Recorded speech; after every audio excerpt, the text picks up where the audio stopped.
Strap yourselves in, our championship coverage for 2026 returns. And we are back with a bang, live in Dingwall tonight as we usher in the new year. Stuart Kettlewell has returned to Ross County, having led them to promotion back in 2019. But it's a very different challenge this time around. The Staggies ended 2025 bottom of the championship table. Completely different for their opponents Partick Thistle, who are eyeing promotion, second in the table, and currently 5 points behind leaders St Johnstone. So much on the line here at the Global Energy Stadium under the Friday night lights.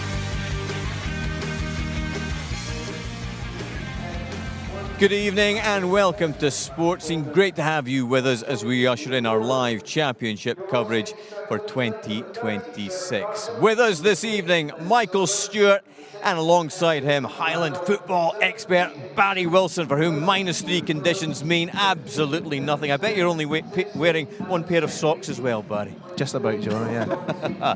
Huge intrigue this evening, straight away, in terms of the team lineups, with Ross County, their major goal scorer, Michael Stewart, Ronan Hale. He is not in the starting lineup. We heard initially that he was ill. We're now hearing that he's injured. There has been transfer speculation. I'm sure you've got plenty to say on it. Well, I mean, he's obviously a big player for Ross County, and it's been a very desperate season so far. A lot of speculation, as you said, chat about teams down south looking at him. I'm surprised there wasn't more interest or more movement potentially in the summer there. And at this stage of the campaign, it's a big call for Ross County whether they're going to sanction, potentially Ronan Hale to move on or not. One thing's for certain, you do feel that in this month they've got to try and rejig things one way or another.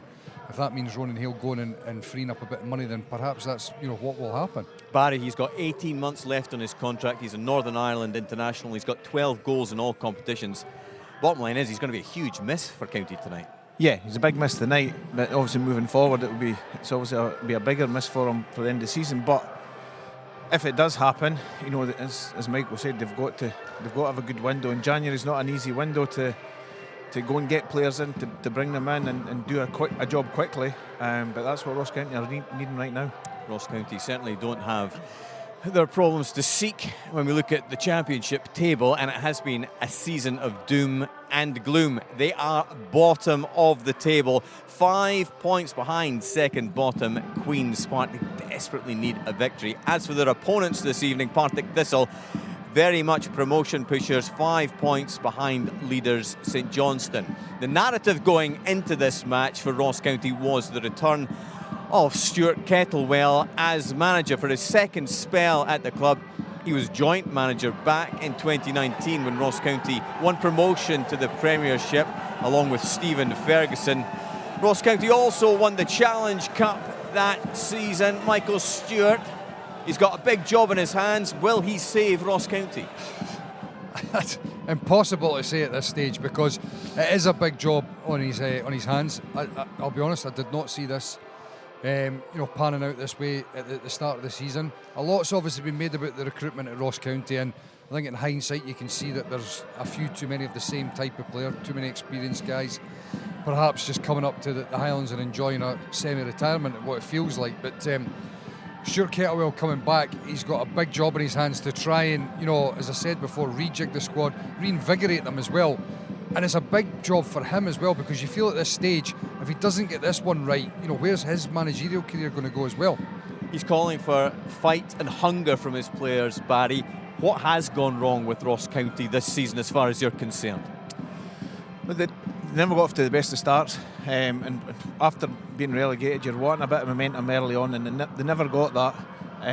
They've just found goals hard to come by, less than a goal a game, and losing them at the other end as well. And it's just been a horrendous first half of the season.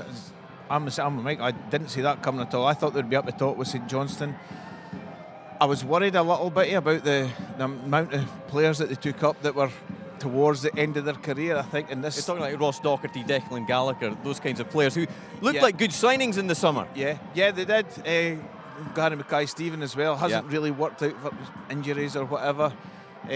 But just think in this league, I think you need a little bit more legs in there, especially in the middle of the pitch. and a wee bit more creativity in the front end. It will be Jordan White who's leading the line this evening for Ross County. And Michael, when you look at his goal stats, as the caption reveals, they could be doing with a lot more goals, that's for sure. Yeah, I mean, there's no doubt, and that's why obviously when you're talking about the loss of Ronan Hale tonight, but moving forward, if he was to move on, it is a huge gap in the Ross County team. But I mean, Jordan White, he might not be a prolific goal scorer, but he's somebody that brings more to the team. You know, any time I've watched Ross County over the years, I always felt like Jordan White is capable of scoring a goal, or he upsets the opposition, and he's a target man. He's somebody that, you know, under pressure you can definitely play off him. I think his all-round game is better than he perhaps gets credit for as well. So I mean, he is, you know, he's a talisman really for Ross County. He's been here a long time now as well. As for Partick Thistle, well, they're having a great season overall. They are pushing for promotion, and they've been up here twice already this season, in the League Cup and in the league. Both occasions they ran out 3-1 winners, and on both occasions Ben Stanway was on the score sheet. He's having a great season, Barry. 7 goals in all competitions, the youngster, 21 years of age. He's been a revelation attacking midfielder. Yeah, as you say, especially coming from the midfield, that amount of goals, and as you can see here in the clips, some of them are outstanding. 2 or 3 really, really good goals there. And yeah, his goals have sort of pushed him up the league. We've seen inspirational moments from him in the past, Michael, but he's got himself into real rhythm. Yeah, he's a good player. You know, even in previous seasons where he'd been on the sort of periphery, he'd had an injury or two that had sort of curtailed things slightly. Anytime he had made an appearance, I always thought, you know, he was somebody that was capable of having a real impact in the team, and it's good to see him getting a real run at it now, because I think he's got a bright future. Seems that way. Partick Thistle certainly with a bright future right now. Will Stuart Kettlewell have a bright future here at Ross County for the rest of the season? He'll be champing at the bit. The 2 scheduled matches before tonight were postponed. He'll be desperate to get 3 points this evening to get things underway once again at County. Mark Wilson is his counterpart, of course, in the Partick Thistle dugout. Both men have been chatting to Alistair Lamb. Stuart, well, after a couple of false starts, I'm sure you're raring to go. How positive are you that your players can go out there and achieve the result you need tonight? Yeah, listen, I think you come into every game positive, but there's an element of me wanting to see the players, see how they perform in a full-size pitch when it really counts, and there's 3 points at stake, and the television cameras are here on a Friday night. So they've trained excellent. We've had a couple of false dawns, as you say, and think that we're going to have a game against St Johnstone and Dunfermline. But their application's been fantastic. It's been brilliant to this point. But it all counts now. This is when we'll start to judge them. Is your mandate essentially to come here and ensure safety at the very least? Yeah, of course it is. I mean, we find ourselves 5 points adrift at the bottom of the table. We've got a couple of wins for the season, and very simply, we have to try and get out of this position. That is the mandate, as you put it. And from that side of things, we'll not get carried away with anything else, shouting our mouth off, but what we feel we can and can't do. For me, everything starts from that one result, that one performance. With that positive performance against St Johnstone here a couple of weeks ago. We're 0-0, couple of chances, and we need to try and build on that. Very simply, we need to try and add to that, see if we can capitalise on some opportunities and see where it takes us in a game against a very good Partick Thistle side. Mark, you've already had a couple of good results up here against Ross County. How do you feel about going and trying making a third this evening? It'd be great. It's an important game, of course, Friday night with the cameras here. So, you know, after last week's performance and result from us, it's important that we build on that going into the new year. But it's going to be incredibly difficult. 2 games we played up here in short space of time. Took on a different form, although it had the same scoreline. And, of course, tonight again is something different with a new management team in place. Your form on the road, these games aside, actually hasn't been perhaps as you would expect it or maybe like it to be right up challenging St Johnstone. How do you try and put that right? I think early on the season, I think we were going along fine. Obviously, a few wee bumps in the road. You know, beating Kirkcaldy against Wraith Rovers, which was disappointing. Then we were 2 up a couple of weeks ago against Queen's Park and let it slip. Like your home form's always going to be important if you're going to be up there challenging at the top end of the league, and I think we've got that right. But you're right in saying, of course, if you want to be real title contenders, you've got to get the away performances and away wins.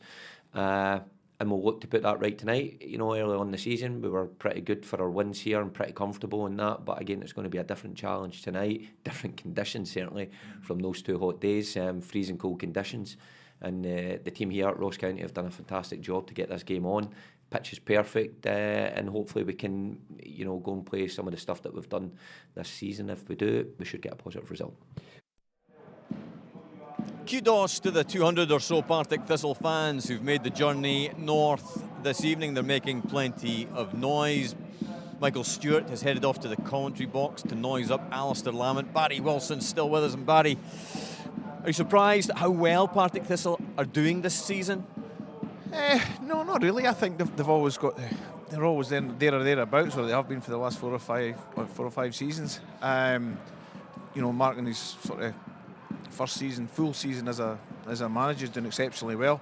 But he's got a good squad there. They play good attacking football, and I'll be interested to see how they go on tonight. Because as I said, on the flip side of that, Ross County really need to start performing, because, well, I said Mark said there about you know, your home form, and Ross County's is way below what's needed.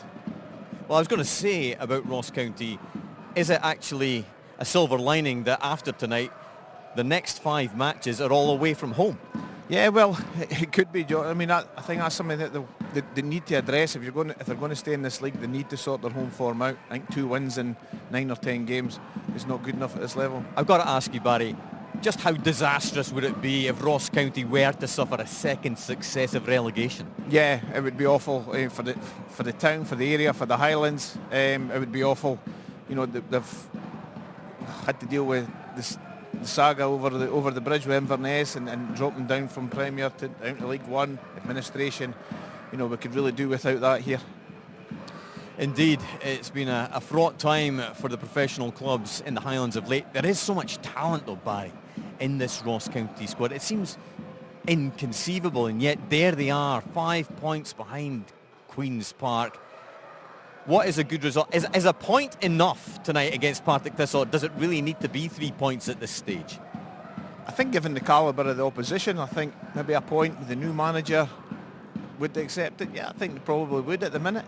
Bite your hand off for 3, obviously, but that's going to be a hard-earned 3 points for them tonight. But you know, they have it in them. They've just got to find that. Indeed. And in terms of the Ronan Hale chat, we spoke about it earlier on.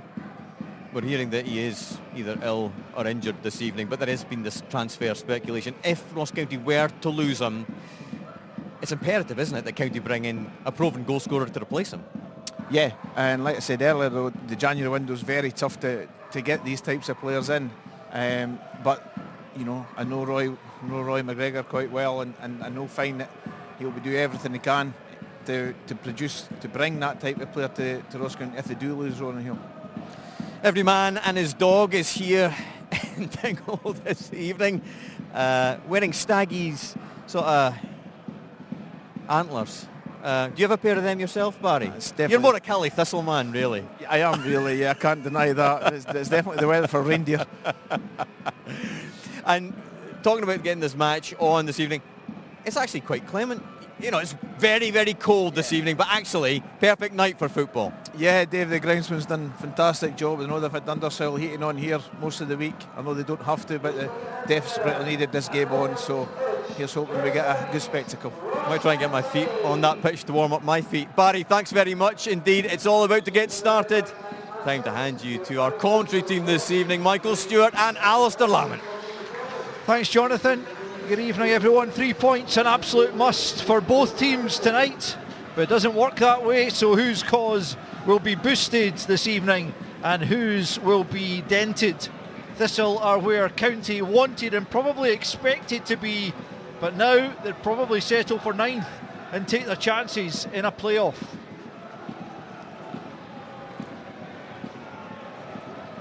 As Stuart Kettlewell's second spell in charge gets underway, the 2 changes he's made to the team that drew us St Johnstone are significant but enforced with Ronan Hale and Declan Gallagher injured. It means our first league start since early November for Kieran Phillips, and a return also for the fit again Alex Iacoviti. As for the visitors, the only change from the remarkable victory over Morton is the reintroduction of Oisin Smith after suspension, with Aaron Fitzpatrick dropping to the bench as a result. Now, Alex Samuel spent 4 seasons in Dingwall, albeit rather injury hit, now part of the Thistle squad, trying to finally make it out of this ultra competitive league. And having gone the opposite way, Ross Docherty, part of the Thistle side that lost out here in that dramatic Premiership playoff of 2023, and now aiming to help keep County in the Championship. And Colin Stephen is the match referee, and you have to pay credit to the County ground staff as well for having this pitch in what looks like very good condition, considering the weather we've had throughout Scotland, but particularly in the north, as the home side get us underway. No wins in their last 7 in the league. Is this the day that County eventually end that particular run? Well, they've got potentially an opening here early on. What a start! That is quite incredible. Jay Henderson, that must be the quickest goal live in the Championship this season. Well, they barely settled into their seats, the County fans, and they're back up off them to applaud that finish from Jay Henderson, an unerring effort as it broke him just inside the box. And what a way to kick off this Friday night. What a way to kick off 2026. A new year, and they'll be hoping it's a new start for Ross County and Stuart Kettlewell and Jay Henderson. I mean, this is a wonderful finish. Perhaps takes a little flick just as it's getting struck. But it's a great goal there from Jay Henderson. He keeps his body over the ball, keeping it down inside the first minute. It was 30 seconds perhaps, and it's in the back of the net. Stuart Kettlewell could not have dreamt of a better start there. Yeah, quite incredible. Yeah, well, he's keeping his composure, Stuart Kettlewell, but he'll be absolutely delighted. Same cannot be said for Mark Wilson.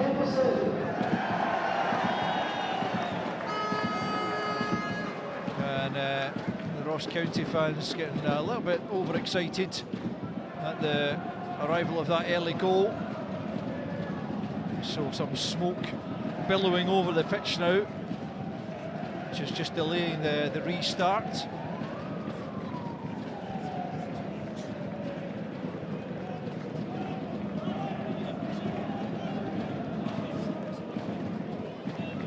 Colin Stephen just awaiting the instruction to restart the game.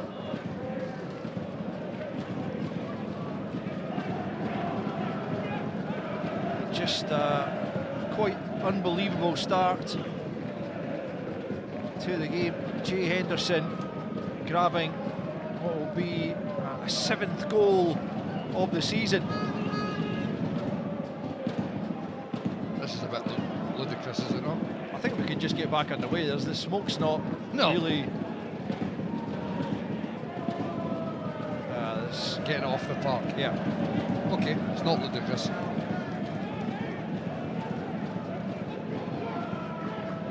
Well, Thistle have got to try and bounce back pretty quickly, because this is not a game they can afford to drop points in if they are to continue challenging at the top of the table. In terms of the title, at least, you would say they're an excellent bet already for a playoff place, but having been in the playoffs in the last 4 seasons, it's not where they want to be. They want that title, but this is the kind of game they have to win to keep the pressure on St Johnstone. Oh, there's no doubt about that. No doubt. You know, it's been a little wobble of late prior to that 3-2 victory against Morton. That was much needed. There'll be disappointment from from Partick Thistle and Mark Wilson that just when it felt like they were really starting to put that pressure on St Johnstone, they've just tapered off ever so slightly. So tonight is a huge game for them.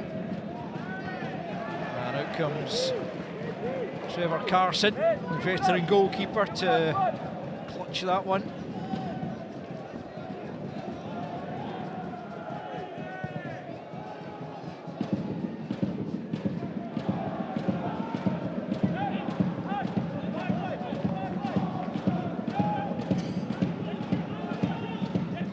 McPherson forward to let Sosa, and then Smith looking for former county man Samuel.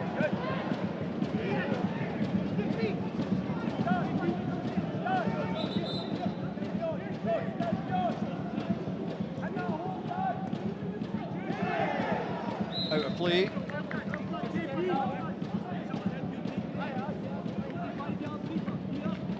Stuart Kettlewell, certainly a man who, or a manager who remains vocal and active throughout the game, and he's patrolling that technical area just now, giving instructions all the time to his players. So Sullivan with the throw-in.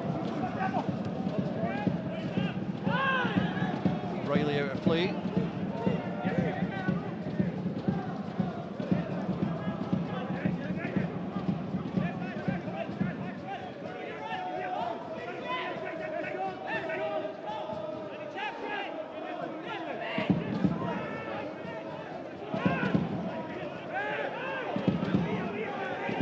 Sullivan gets it back again. Might be another opportunity here for the home side as Henderson puts it into a dangerous area. Claims for handball, but it looked like the chest.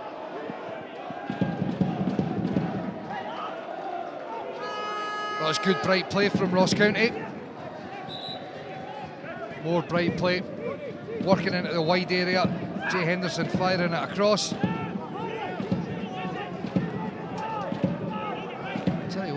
This could be tight. It does hit his arm and he does lean in slightly, but it's high enough up and it's close enough to his body for me. I think it's the right decision. Here's White, takes a deflection, corner. It's been a bright start certainly from the home side.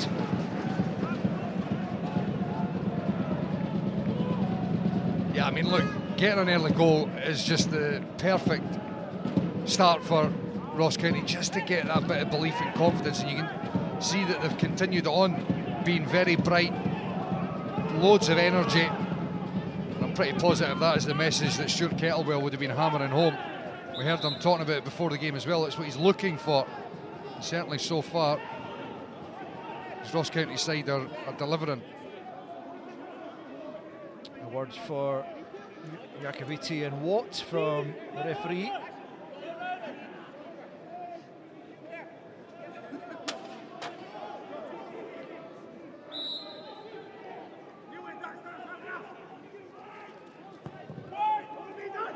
Corner kick's a good one, swung to the back post, and Jordan White often gobbles those up, and I think you can see that he feels he should have done so there.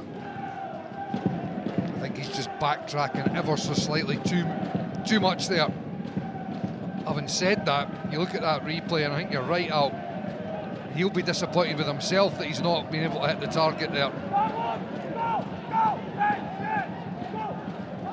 Lovely feet from O'Sullivan there. Really nice. Not such a good ball forward.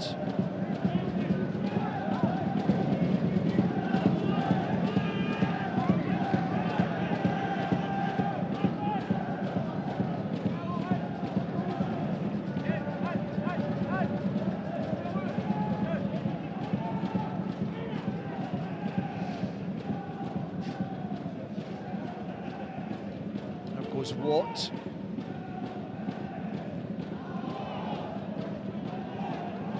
He got that injury time winner against Morton, coming back from 2-0 down to grab a really important win. Very important. Just saying it before, you know, a little bit of a wobble from Partick Thistle, dropping too many points when it felt like they were really about to apply serious pressure to St Johnstone, and that'll be a disappointment for Mark Wilson. But in that game against Morton, he'll have felt like that was perhaps the side just turning a corner, but they've got to follow it up with a positive result here tonight. Turned out a play by O'Reilly.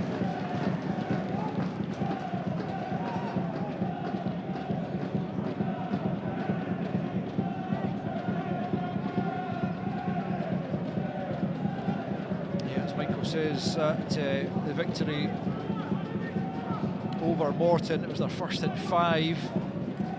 Their away form, as I was alluding to, Mark Wilson hasn't been great of late, as Alex Samuel has robbed the possession. Jakaviti sends it long. Won just 3 of their 10 away games, Thistle, and none of their last 6. Which is not title winning form, needless to say. Here's Phillips racing away from Ashcroft, and that's a big save. And then comes the rebound, and it's Henderson again. Well, the county fans can scarcely believe what they're seeing, because they haven't seen it all season. But Jay Henderson, in a matter of 11 minutes, has given County a 2-goal lead against title-chasing Partick Thistle. And is this the evening it all begins to turn for County? Well, you've got to say it was a great opportunity initially, Keane Phillips. What a finish that is when it ricochets back for Jay Henderson. Lovely move, great pass. You can see Phillips has got the better of Ashcroft. It's a pretty good save initially. Josh Clark getting his toe to it, but it goes right into the path of Jay Henderson, who's on hand, following up that pass to then slamming it at the back of the net. Controls it really well. And I know that Stuart Kettlewell will be thinking it. I would imagine Tony Docherty's probably thinking it as well, but everybody looking at Ross County and wondering how on earth are they in the position they're in, especially when you look at this opening 11 minutes or so. Well, I did say to Stuart Kettlewell pre-match, you know, this is a squad, a lot of them are still, you would say, Premiership players. They've just not shown it this season, but Jay Henderson's certainly a player that we've seen at this level over the years, looking highly impressive, and certainly begun this game superbly well, finishing both goals with aplomb. 2 great finishes, real quality.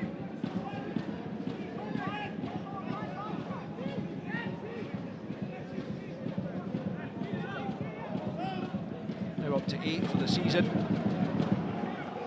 4 of those in the league.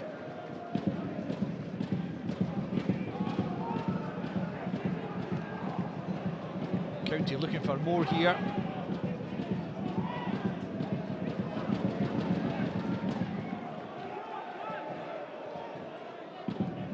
It's Henderson providing the ammunition this time.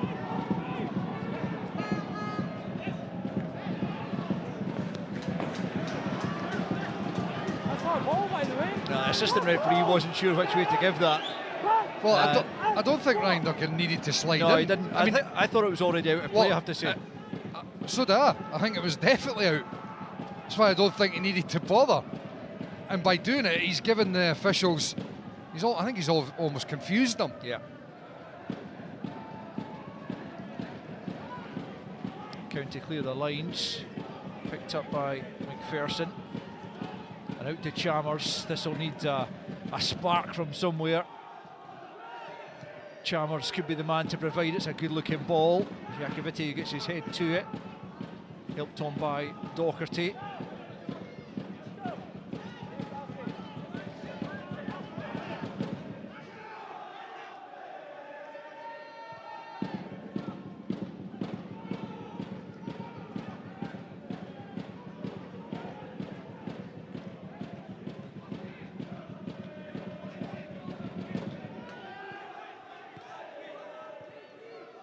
Here's Smith.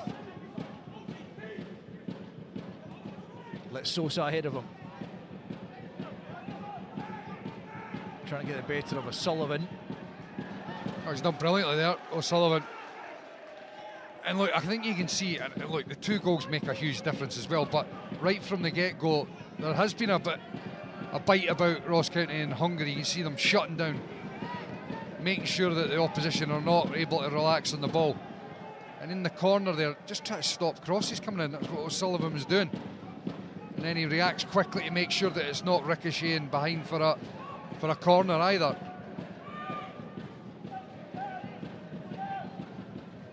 Chalmers couldn't really make anything of that, but Thistle have got it back.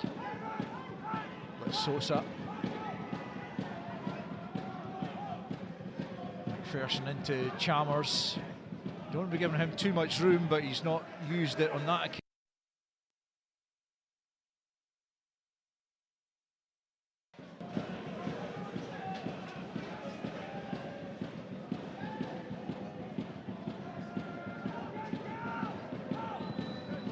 Ross County don't want to allow Thistle to start playing their way into this game. They need to keep their foot to the metal here.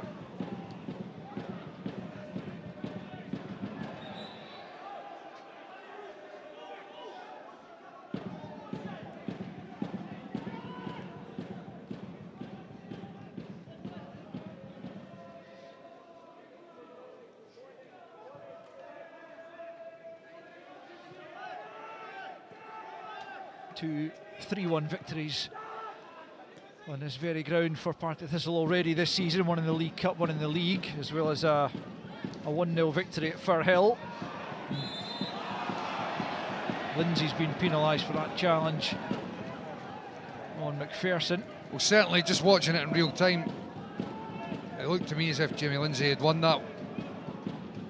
And again, in that replay, it looks like he has to me. Don't know if there's a different angle from where the referee's standing there, but it looked like a good challenge from Lindsay there. He was certainly disbelieving when the free kick was given against him. Stanway sends it into the area. Deep one. O'Reilly does get something on it, but harmlessly behind.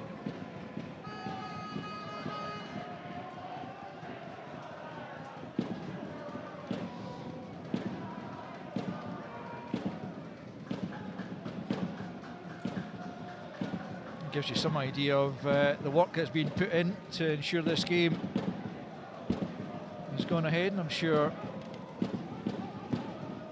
those of a Ross County bent will be pretty pleased it has done the way things are going so far. Good hold-up play from White, and Randall charging forward out to Henderson, stands it up. Duncan will attack this at the back post. He puts it back into a decent area.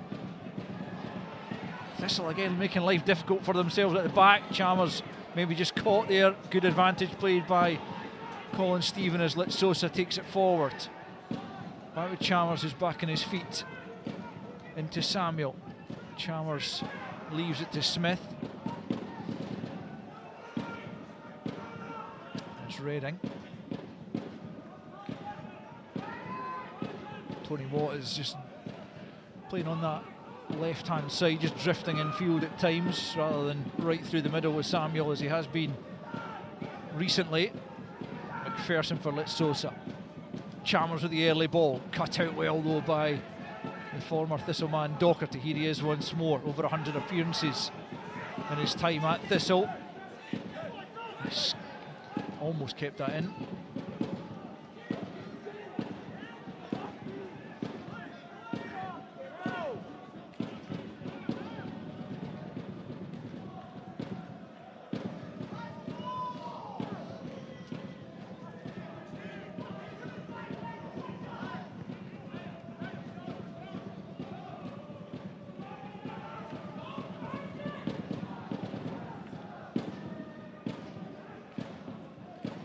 Just 2 wins all season for this county side.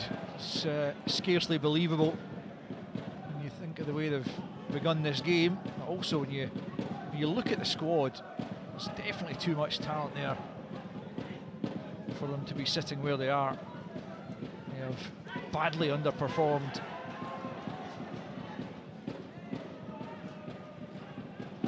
Five points adrift at the bottom coming into this, albeit a couple of games in hand on 8th place Airdrie.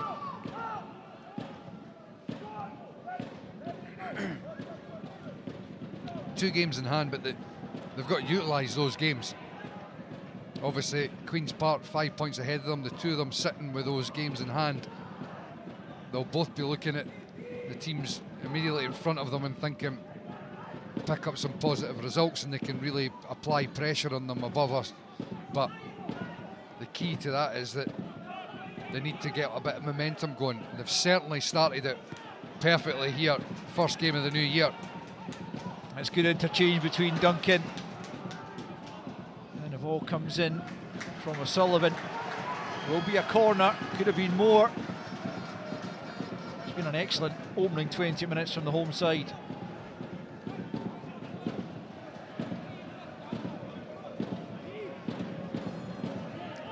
It's lovely link-up play down that left. O'Sullivan into Duncan, 1-2.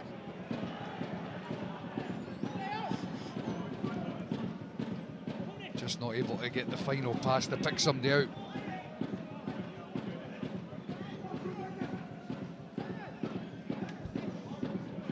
Jay Henderson across now to take this corner. Near post delivery, not really dealt with. Lindsay gets it back into the mixer. Iacoviti flicks on. And it's going to spin behind for another corner. Well, it's more pressure from the home side. A very dangerous ball there. Partick Thistle not dealing with it. And you get a sense that there's a fair bit of nervousness and anxiety about Partick Thistle at the moment. They obviously find themselves 2-0 down. The game is definitely swinging towards their goal. Yeah, Mark Wilson and Alex Ray down in conversation just in front of us, trying to come up with a way of how they get back into this game. They certainly can't afford to go 3 behind if they're to do that. Henderson, another ball in. Watt in the way that time. Randall keeps it alive though. Iacoviti flicks it. Smith will have to deal with it. I've got to say, all aspects of Ross County's game so far has been really good. You know, it's not just been a case of running around, working hard and scrapping. There's been really good moments of play. We just saw it before, the interchange down the left with Sullivan and Duncan. Short corners there. I thought the pass back from Jay Henderson was perfect. Just to slide it infield as well, taking the defender out the game, allowing Duncan to really get in a good position to cross it. Inventive play from County.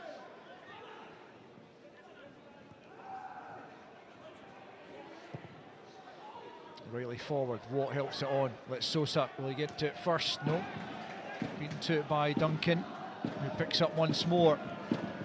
Allows Let Sosa to get back at him though. Chalmers is crowded out there. Now Docherty will try and ping the diagonal. That's a great ball. Yeah, it is. If Absolutely. Henderson will catch that. Oh, he Looks like will. Back it comes to Randall.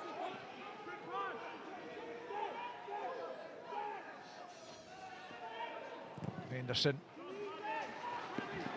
blocked that time by Reading. He certainly enjoyed the first quarter of this game. Stuart Kettlewell will be delighted. You can see he's obviously been hammering home the point at training about closing people down, working hard off the ball. And that naturally comes as well when you find yourself 2-0 up. You'll be hoping that this game can be the launch pad for the second half of the season and getting them further up the table.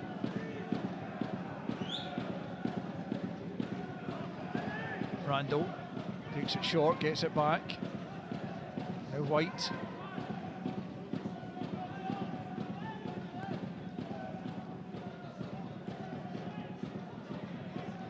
You would imagine at some stage in this game, Partick Thistle are going to get a little bit of a foothold, and it's so important that Ross County maintain that work ethic and work rate and don't capitulate. Because inevitably the confidence and belief is just going to be very, very shaky. They've started brightly, but if they'll have a little bit of adversity, they need to keep their wits about them. Reading for Watt. Goes back the way to O'Reilly.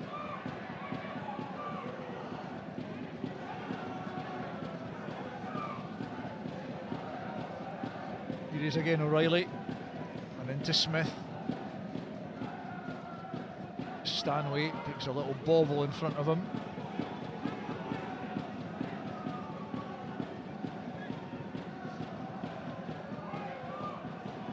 Smith once more. Oh, that's a lovely ball for Litsosa. Can he finish?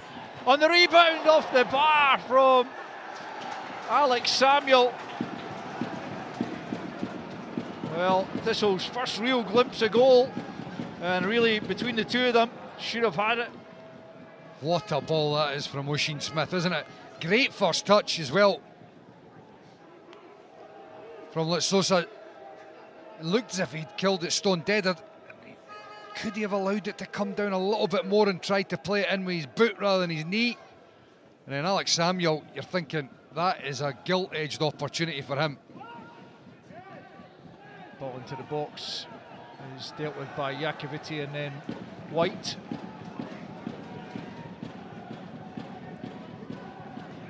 Alex Samuel coming back to Dingwalk really could have applied pressure on County there. I think he should have scored. Al. Never been a prolific striker as such. Only scored 3 goals in his 64 games for County in a period that was, as I say, beset by injury. I remember a pretty important penalty. Here's Chalmers, flashes it across goal, great ball, and Carson grabs that before any Thistle player can get involved.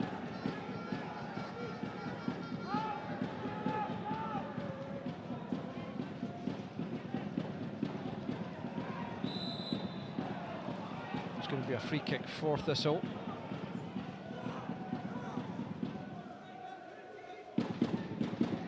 Well, didn't see a great deal with the challenge. He does catch him just on the far side, but I think it's just due to the height difference between Jordan White and Dan O'Reilly rather than anything malicious.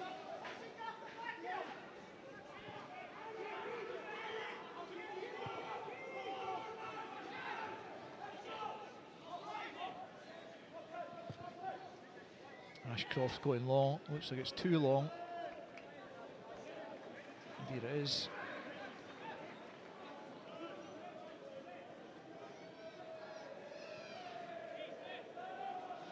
Now they've won all 4 meetings since that 3-1 defeat here that led to the penalty shootout, in which County prevailed and kept them in the Premiership at that point and kept Thistle in the Championship when it looked odds on that Thistle were at last going to make the leap back up to the top flight, and they've been trying to get back ever since.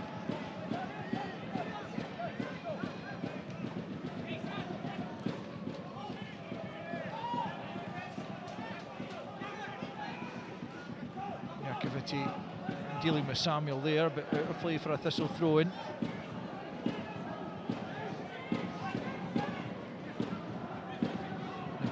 Ruining that double miss a few moments ago, Thistle. They need to try and get the next goal in the game.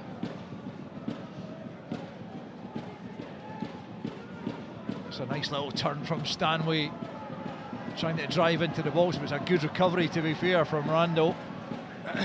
The Ross County captain does really well. It's the first moment that Stanway's really been able to get into the game. We've not seen a great deal from him, but he took the ball and turned really, really well. But Randall getting back to win the ball. Reading back to Chalmers. McPherson outside of him. Chalmers again. Decent angle for the cross, and not a bad looking ball, but it was Randall again who got the contact.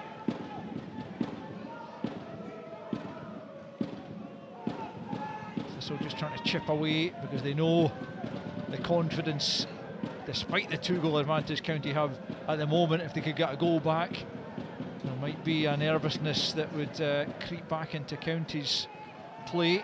It's all about the psychology there. There's no doubt about it. That'll be the message that Mark Wilson will be trying to get over to his team. Don't panic.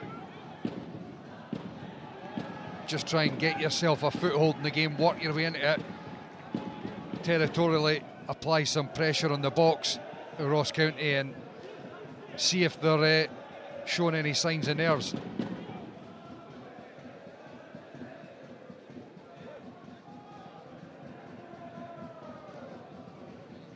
Certainly an encouraging opening half hour in the most recent tenure of Stuart Kettlewell and Dingwall. Off the ball on Sports Sound on air tomorrow from midday, BBC Radio Scotland. And at night time, all the Premiership highlights on Sportscene from 7:15 on the BBC Scotland channel. That's a late one from Phillips on O'Reilly. It's going to be the first yellow card of the game.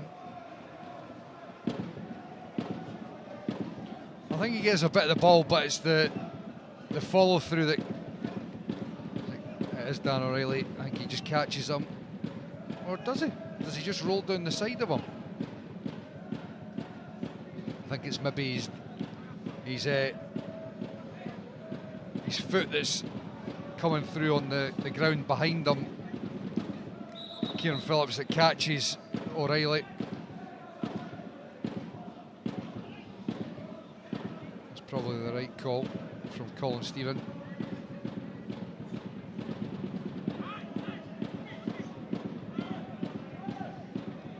They've not got a great amount of defensive cover, Thistle on the bench, and this has been an issue in recent times, that they've found that their squad going into the business end of the season just comes up a little bit light. Not sure if they'll be able to do much business in January. They hope to strengthen in some regard, certainly. But when you compare the squad, well, even to Ross County, but certainly when you compare it to St Johnstone's,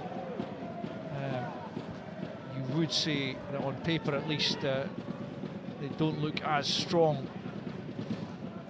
Credit to them for maintaining the challenge they have up until now.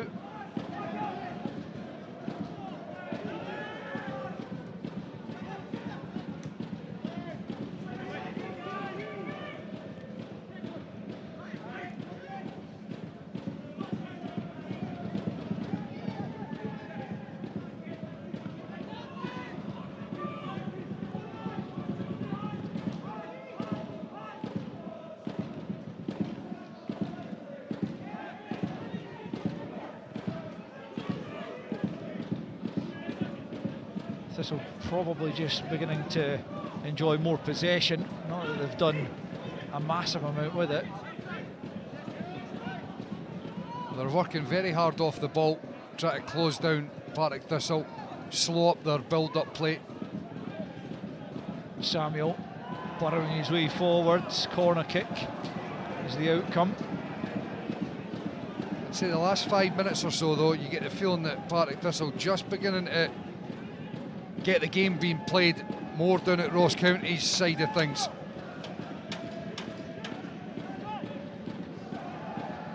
Need a goal to show for that though, as Chalmers prepares to swing it in. Decent ball, but Docherty first to it. Clearance comes to Redding. It's very ambitious, and he slices that well wide. It was a good first touch. He set himself well. Took the pace out of the clearance from Jay Henderson. Probably could have taken another touch, in fact.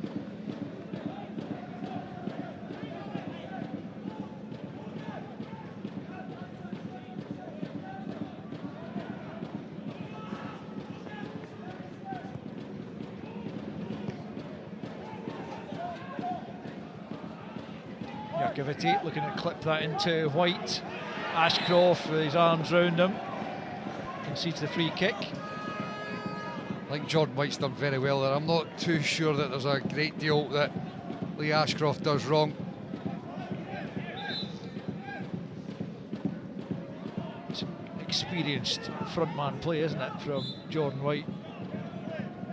And it just relieves a little bit of pressure as well. Just getting a wee bit scrappy for Ross County, but as I was saying before the game, he's a great outlet, Jordan White.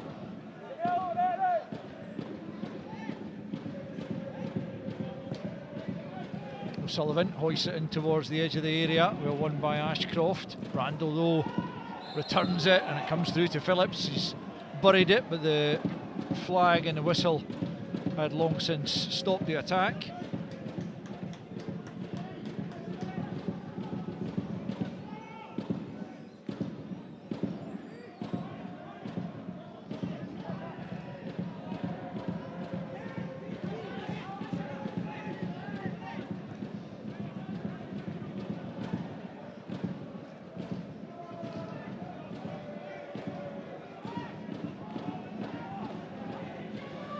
Here's what hasn't been overly involved. Reading in support. And that is tamely into the arms of Carson.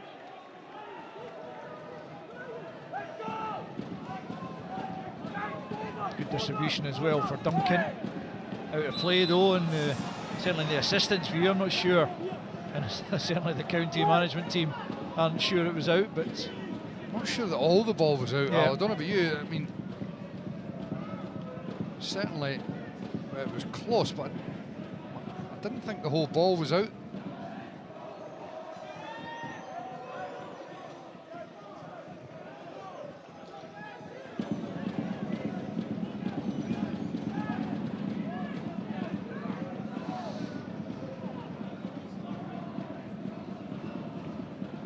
What?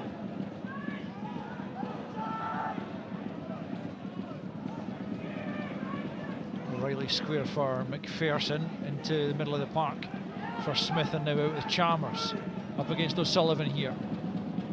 Generally wants to get it onto that left foot, but uses the right to cross and wins the corner.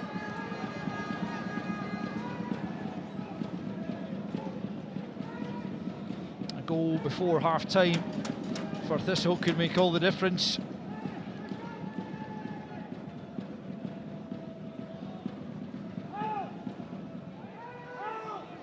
Trevor Carson hasn't been overly troubled thus far. But save from Litsosa.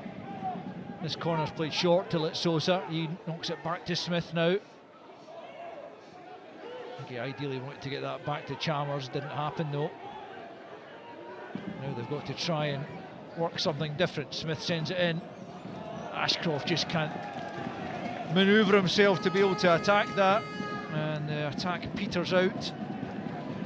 Well, Partick Thistle captain making his way back to the defence, and I'm sure he's passing on the message, just put the ball in the box, guys.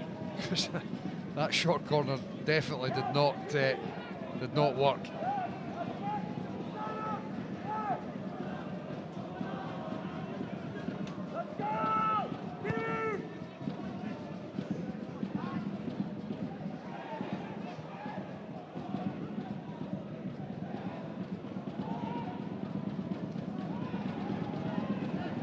Henderson picks up and into Duncan.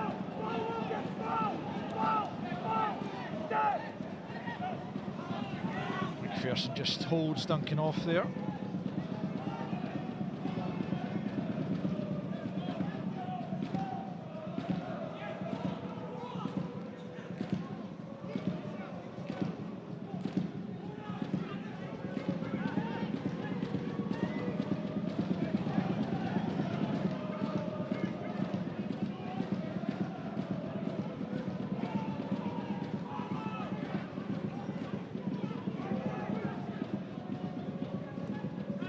Smith trying to force that through, but White cuts it out. And Duncan gets it forward to Lindsay. He's given it away though. Stanway can't really do much with it either. Iacoviti for O'Sullivan. And Dylan Smith, he was sent off in the first leg of that famous playoff few years back. I think he was just 16 at the time. Went off early at Firhill.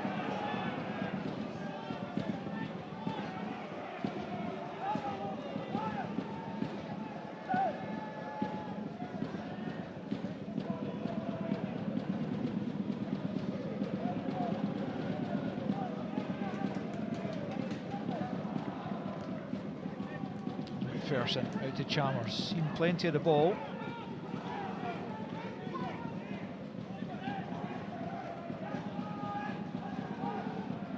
Reading into Smith. Out to Watt.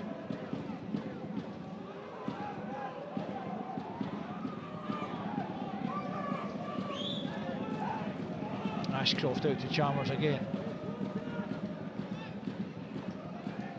Two players to beat, tries to get through them, and although he does that, Lindsay was there waiting on the ball. Phillips is through the middle if they can find him earlier. It's White who picks up instead.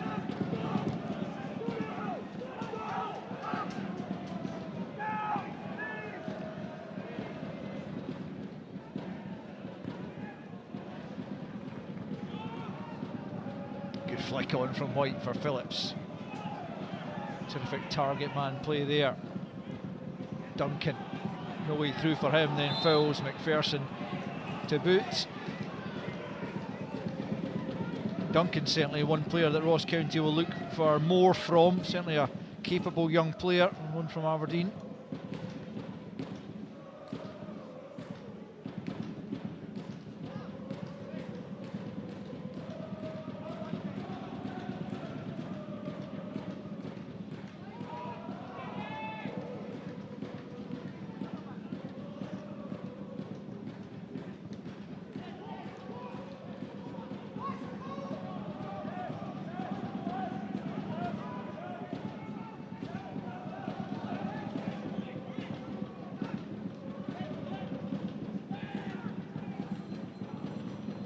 Riley forward, hopeful ball, Randall deals with it. Henderson just flicks it in, feel a little bit casual with that one, Henderson. Smith's going to try his luck. We saw him get lucky with a long range effort when he scored that late equaliser at Airdrie, but Carson was more than equal to that effort. Well, it's getting to that point close to half time.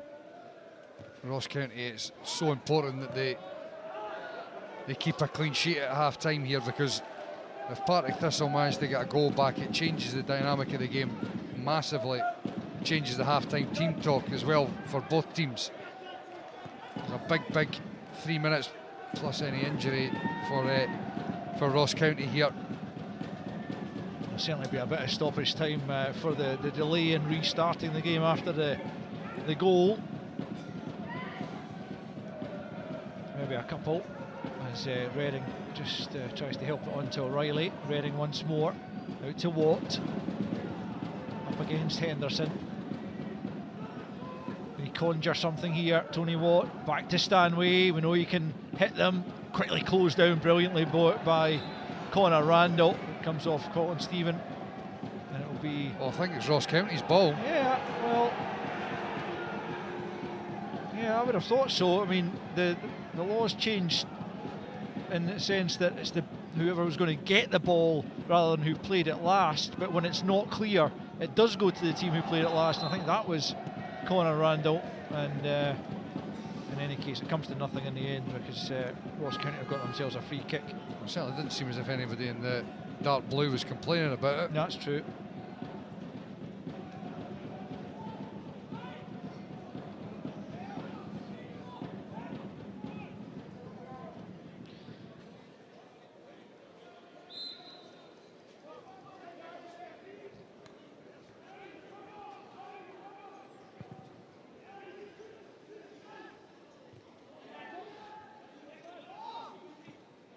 Hesitancy there, and Phillips could benefit. Phillips from the edge of the box.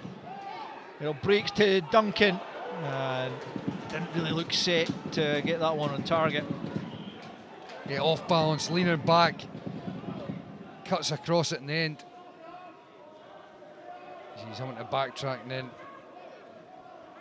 leaning back, not able to keep his body over it.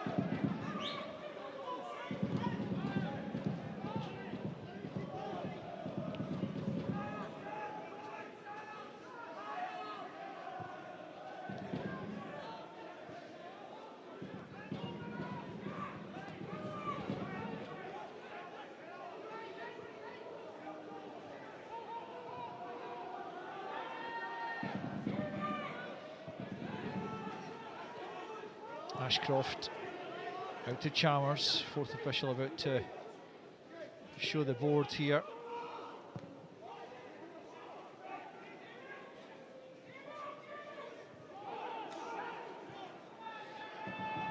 Thistle need to try and penetrate here.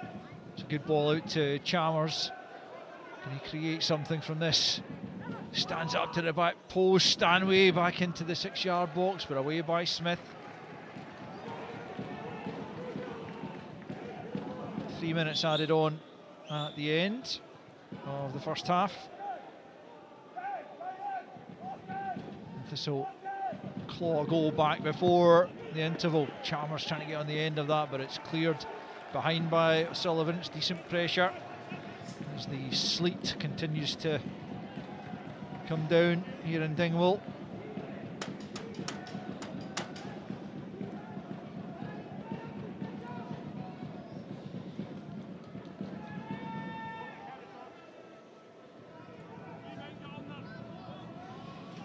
And Ross County stand firm. It's been a problem for them, conceding goals all season. Doherty at the near post gets that one clear.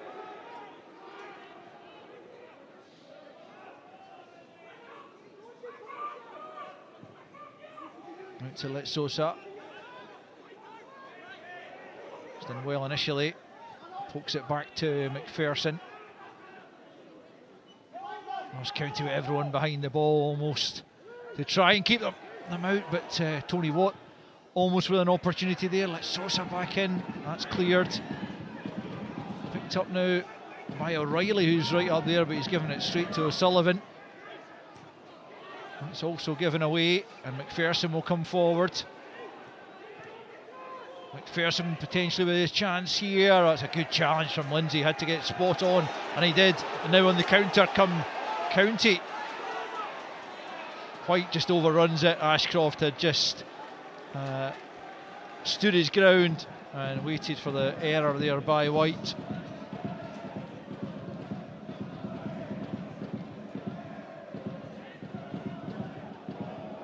It's looking increasingly likely that the 2-goal lead that County built up early doors will stand at half-time.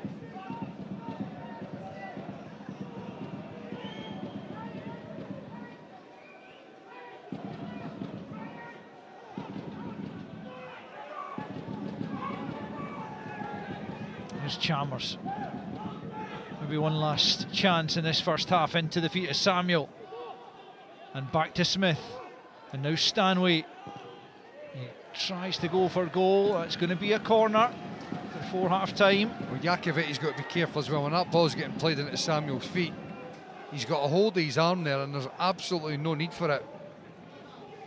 Eventually landed at Ben Stanway's feet, and as you mentioned there, we know he's more than capable at having a pop at goal and really troubling.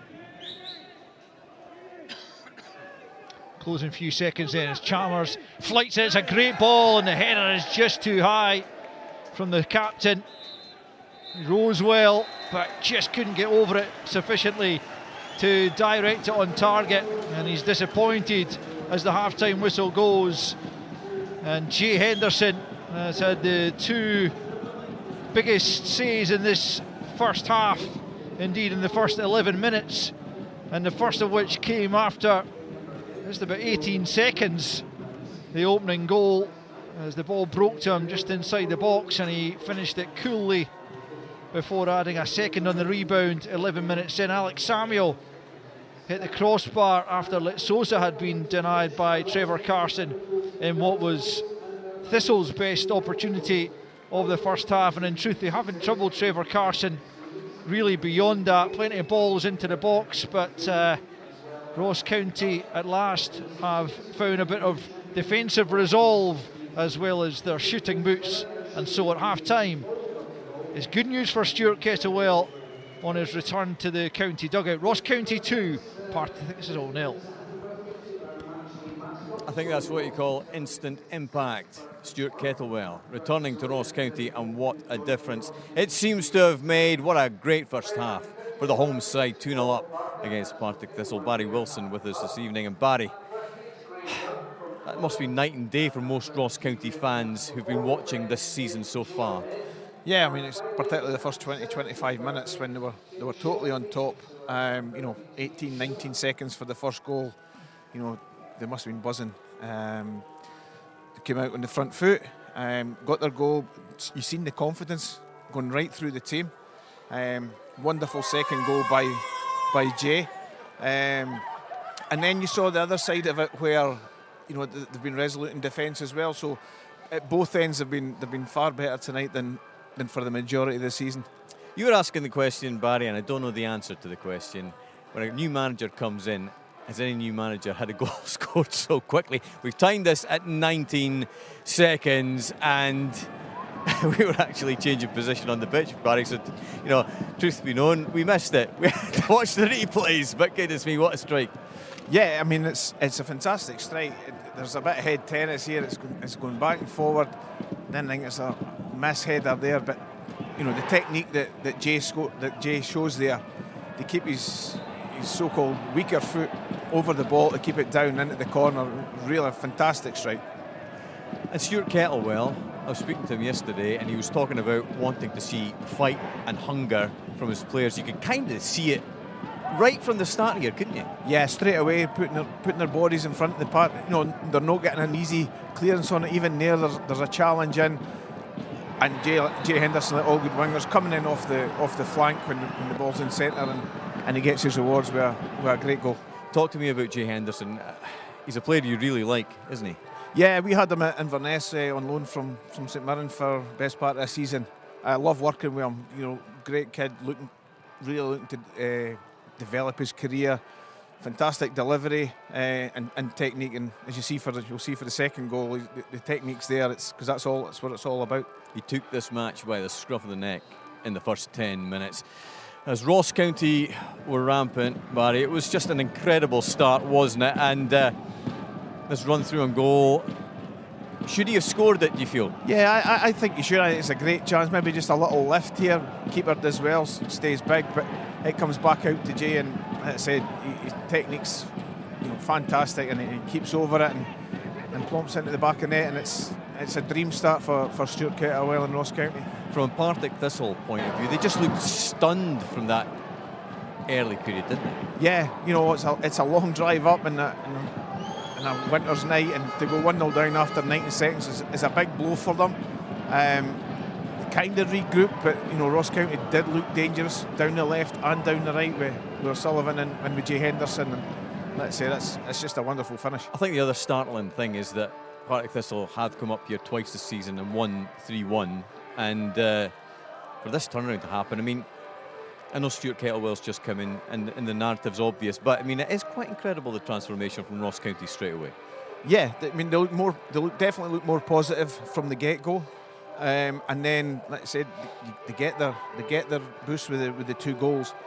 But the interesting bit that I thought was, they showed a lot of good defensive play. There was a lot of crosses coming in from Partick Thistle, putting bodies on the line, keeping the ball away from the goalkeeper as much as possible, apart from the one chance that we'll see shortly. Let's have a look at the Partick Thistle chances, Barry. And Alex Samuel, former Ross County player, letting his former club off the hook well and truly here.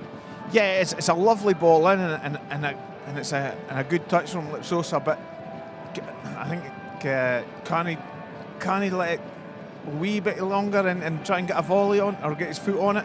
But Samuel should score. It's simple as that. He doesn't keep over it.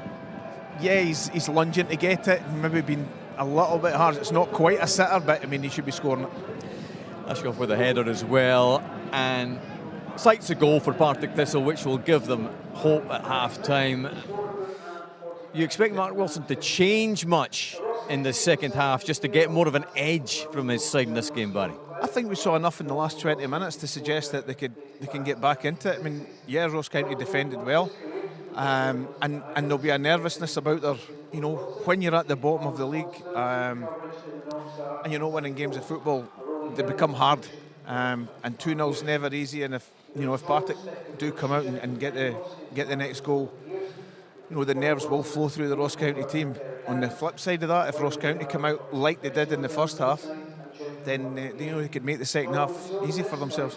Barry, for the moment, thank you very much indeed. We're enjoying the sport here this evening.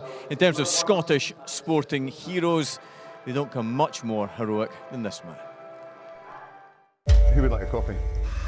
To hear the word cancer for the first time, you just can't imagine that life will ever be the same again. Go. I think my sport has taught me lessons that I can apply. A lot of similarity between sport and your management. I'm recognising now that I've got a platform to help other people. It used to be about riding bikes in anti-clockwise circles. It's not life and death.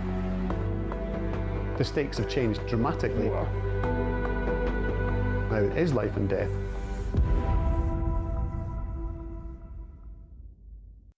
Home of every dream, every comeback, every opportunity. Home of the Scottish Cup.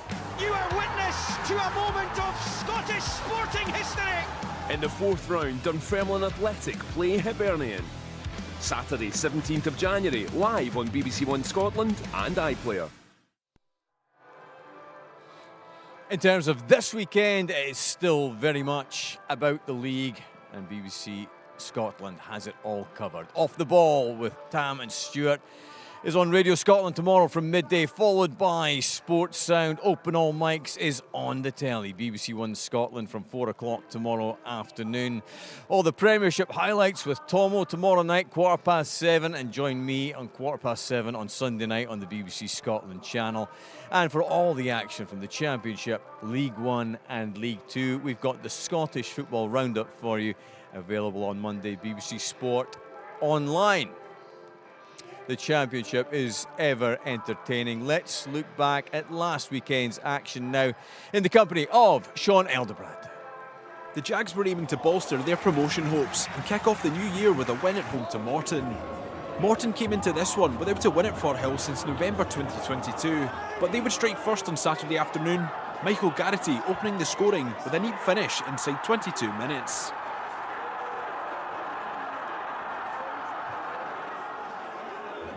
Approaching half-time, the away side would surge forward again in search of a second goal. 44 minutes on the clock, and the ball was knocked into the path of Eamon Brophy, who doubled Morton's advantage.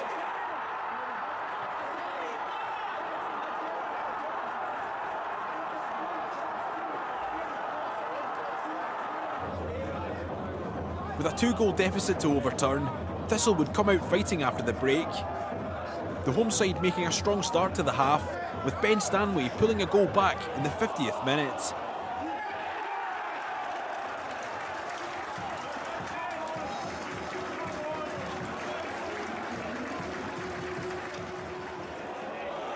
The momentum had shifted in favour of Partick Thistle, and they would soon have a big chance to equalise. Referee Sean Murdoch awarding a 68th minute penalty kick after Watt was fouled in the box.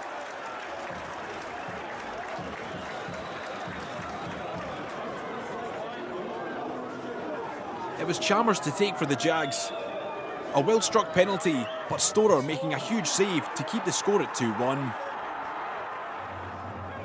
The midfielder, though, wouldn't be discouraged and would have his moment in the 77th minute.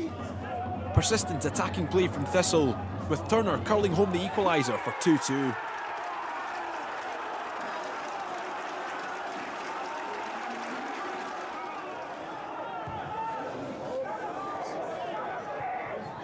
But deep into added time, there would be one last chance for Partick Thistle.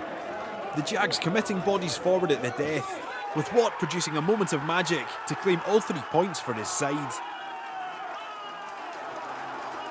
An incredible end to one of the games of the season. 3-2 the final score at Forthill.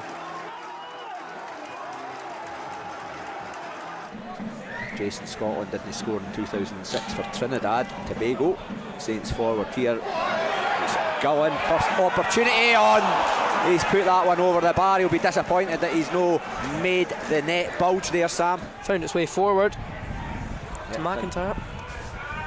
Feeds it to Stewart, ball into the box, and it's a big chance. Clearance completed by Jamie Gullen. Chance here is, and then gets his back pass all kinds of wrong. Huge chance. Adama Sidibe knocks St Johnstone into the lead. It all came from that Victor and M back pass mistake. Uses McPake, just manages to keep on side. Ball into the box is cleared by Muirhead. Ball at the back stick, and just the outstretched leg of Liam Smith that was unable to divert that one. Plays it through for Henderson. He'll cut it back for McGinty, who shoots left-footed over the bar. Really good move from Airdrie. Airdrie tries something short, or is it going straight in? And it comes. Headed away as far as McGrattan. McMaster then puts the ball in the box. Ah, it's a header just over the bar from Craig Ross. Montague takes it. The header is over the bar from Guy Rowe. In comes the corner. Good delivery. McGinty's header. Only half clear though, Easton on the edge of the box. Back to Wilson.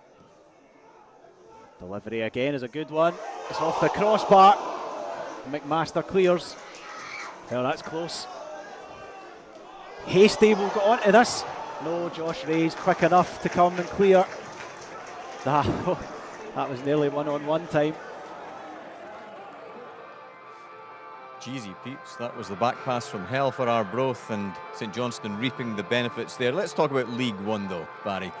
Would it be your dream scenario or nightmare scenario to see a playoff between Inverness Cally Thistle and Ross County for a place in the Championship next season? That's definitely a nightmare. Definitely a nightmare. It would be great to see both teams back up in the Championship. Inverness are having a fantastic season. They've regrouped after administration. Scott Kelleher's done a fantastic job there. But you know, it's the last couple of results have just made it interesting again with Stenhousemuir at the top of the table. Yeah, just to give the context, Inverness Cally Thistle started the League One season on -5 after they were, of course, in administration, but they were doing so well in the division, as you mentioned there, Barry. They've lost their last 2 matches, but they're just a point behind leader Stenhousemuir, and they do have 2 games in hand. Do you expect Cally Thistle to win that division? Yeah, I do. I personally, obviously, I'd be really disappointed if they didn't, for obvious reasons. But I mean, I just think they are the best footballing team in that league. I've watched them a few times. I've watched them destroy teams at home, and been really impressed with them. And they've got some players there that are too good for League One. So fingers crossed they can come back. They can come back up into the Championship, and hopefully Ross County keep this form up. You know, they'll be there with them. What will the message be from Stuart Kettlewell, do you feel, at half-time? Well, we just got a show there of how Partick Thistle can come back from 2-0 down at half-time. Yeah. So, you know, you might give them a wee reminder of that, but also just the importance of starting the second half the way they started the first half. Try and be on the front foot, because it's a long 45 minutes if you're only going to be defending your own third. In terms of how Partick Thistle will tackle this second half, they've obviously got to just go for it. Is it in Ross County's interest to sit back a little bit, do you feel, in this second half, or do they go for the killer third goal? I mean, you would like to think they would go for the third goal, because the third goal puts the game out of reach, all barring a miracle. And we have seen one of those between those two teams before. But, you know, if you do sit back and you do lose a goal and confidence is low, then you'll just bring Partick Thistle onto them. And as I said, it'll be a long second half for them. Barry, just finally, have you got any feeling left in your feet? Nah, my toes are absolutely numb. But yeah, like I said, I'm really looking forward to the second half, and fingers crossed. Fingers crossed. We make it. We make it, exactly. Barry, thank you very much indeed. Let's hope for a rousing second half in the company of Michael Stewart and Alistair Lamond. Thanks again, Jonathan. Well, it's certainly been a happy return for Stuart Kettlewell, thanks to Jay Henderson's quick-fire double at the start of that first half. Had County in front inside 20 seconds, and then 2 up quickly after. Alex Samuel might have reduced the deficit, but unable to do so, and so we begin the second period with County 2 goals to the good. But as Barry was saying there, we've got recent evidence of what Thistle can do despite such adversity. So Ross County, certainly given their travails already this season, won't be taking anything for granted. So let Sosa gets the game going again. Looks like there's a bit of snow now falling. It seemed to be more sleety than anything else first half, but don't see any evidence of it lying on the pitch. So fingers crossed, touch wood and all that, that we'll see this game out.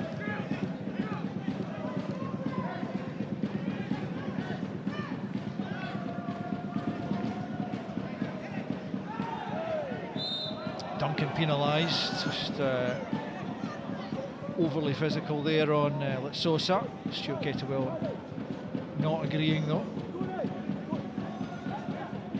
And letting the fourth official know about it, as you can see at the bottom of your screen.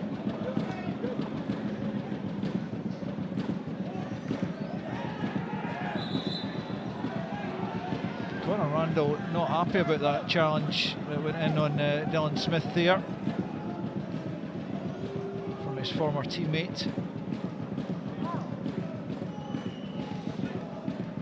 Are you surprised at all that Thistle haven't made a change at the intervals as we watch this again? I think that's accidental, isn't it? Oh, there's no question about it. I mean,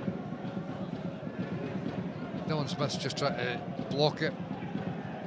Alex Samuel's coming in behind him there. I mean, there's nothing in it. Yes, he catches him in the end, but absolutely nothing in it.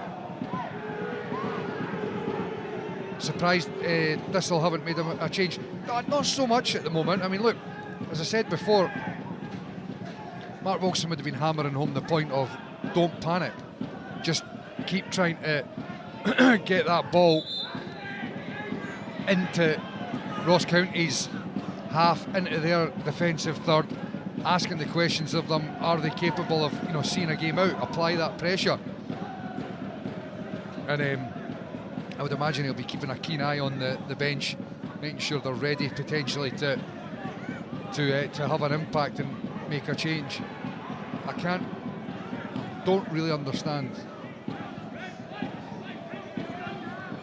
The referee's given it as a drop ball rather than a foul on Ben Stanway, if that's what you're trying to work out. Well, but yeah, I mean, I think the Thistle players are also completely bemused by that.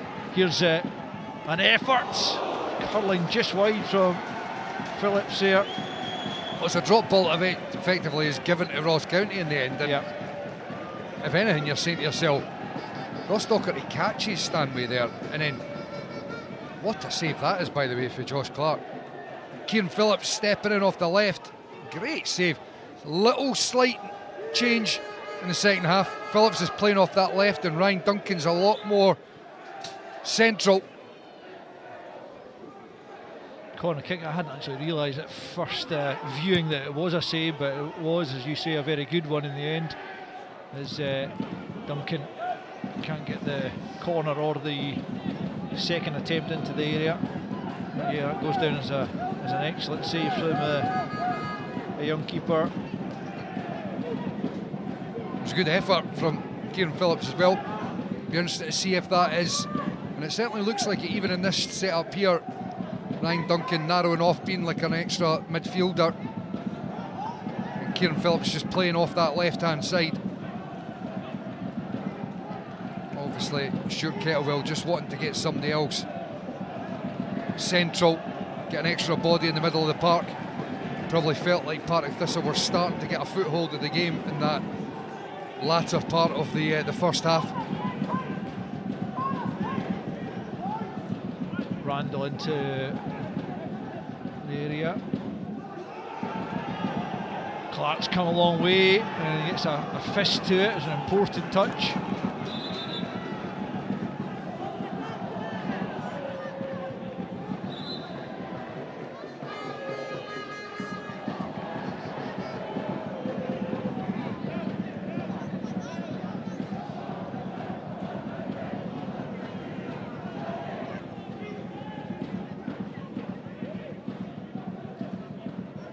White heads it back to Randall. Almost evading 3 Thistle players, but in the end it's knocked into touch once more by Stanway.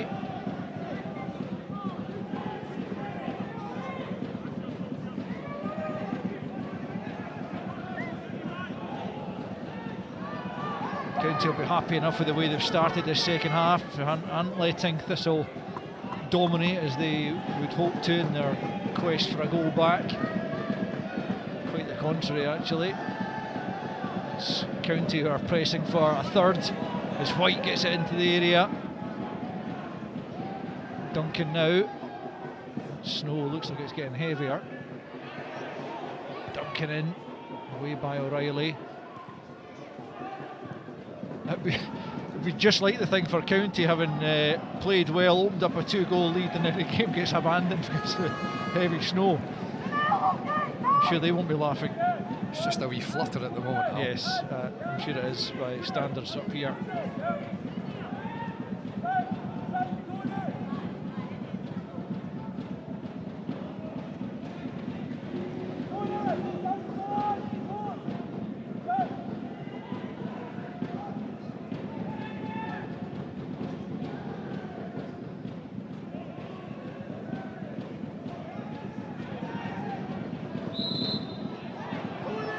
This will get the free kick for Jakaviti's attentions there on Thistle striker.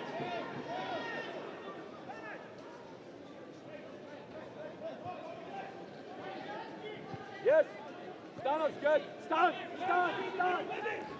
O'Reilly into Smith. Out to Chalmers. Away from O'Sullivan. He's trying to get back at him, but Chalmers has sent the ball in. Good header clear by Docherty. Comes out to Smith. Now Redding.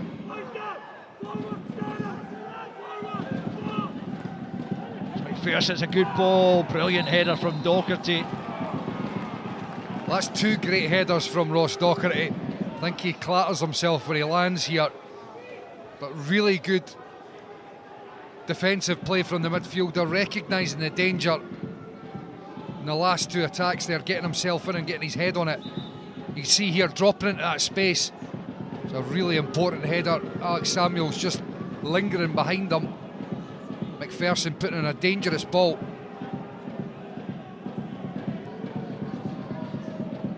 Oh, change of the ball. Oh, yellow ball's on. Must be Winter.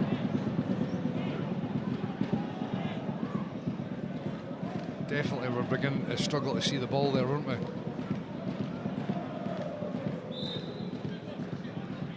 The rest of the balls around the pitch are all white though. Need to go change the multi-ball.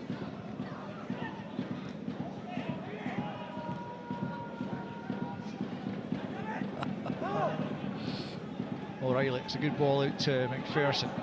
Clever. That's quite observant from you, Al. Here's Redding taking up that position at the edge of the box again. Now gets it to Watt.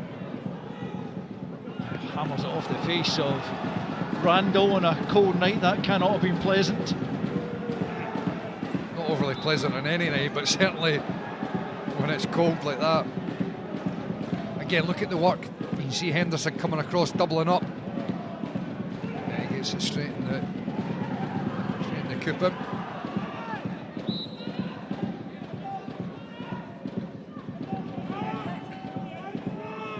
Stanway to deliver the corner. Good ball, but good punch from Carson that Sosa picks up.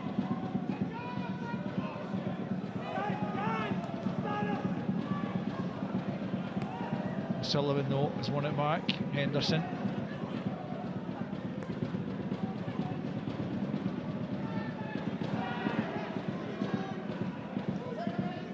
Watt slightly misjudged that one. Randall has lost out. Stanway forces it to Watt. Out to Chalmers, trying to take on O'Sullivan here. Smith, and it's Jakaviti in the end who gets it clear. Docherty's down again at the edge of the box. I'm not totally sure what's wrong with Docherty there, but Partick Thistle applying pressure. To be fair to Ross County, every time it's come into the box, they've defended it pretty well. No, I'm not sure at all. Could be okay, unless it's something lingering from that previous knock he took. Reading is finding himself, it's obviously something he's been asked to do, playing in that inverted role at times. Forward comes his opposite number. White, can he get it out here to Henderson? He goes the opposite way to Phillips. It's a good challenge from Ashcroft, really well timed. Very well timed, exactly that. But there was an opening there for County. Just felt, first of all, Sullivan, if his ball into White was a little bit more accurate, a little bit more pace in it, and then White's ball out to Kieran Phillips just needed to be in front of him, just to keep the momentum in the attack. Down beneath us, looks like Kyle Turner and Aidan Fitzpatrick are the two Thistle players who have been asked to get stripped and ready to come on as in the county technical area, Scott Fraser and Dean Cornelius are both also preparing to come on. Fresh legs on both sides. Watt just letting that run under his boot, will be annoyed with himself there.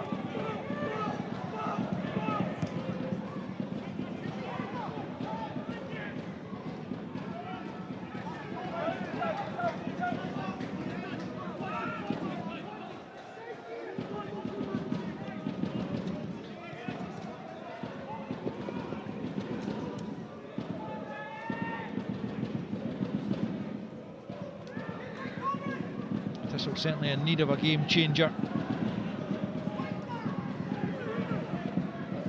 Here's Reading. Carson, whoa. As well to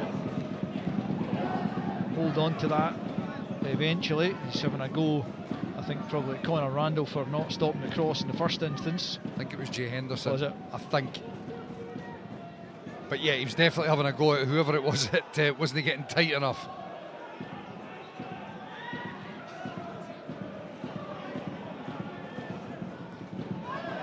McPherson just overrunning that, and it's a county throw-in that will allow the changes to be made.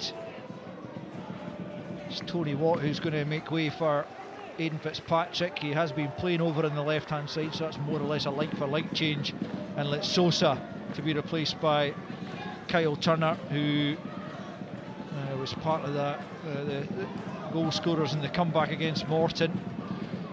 Tony Watt had been struggling a little bit with illness this week, and it wasn't altogether certain that he would play at all, so he's done well to get almost an hour out of him, but he hasn't been at his most influential, you would have to say.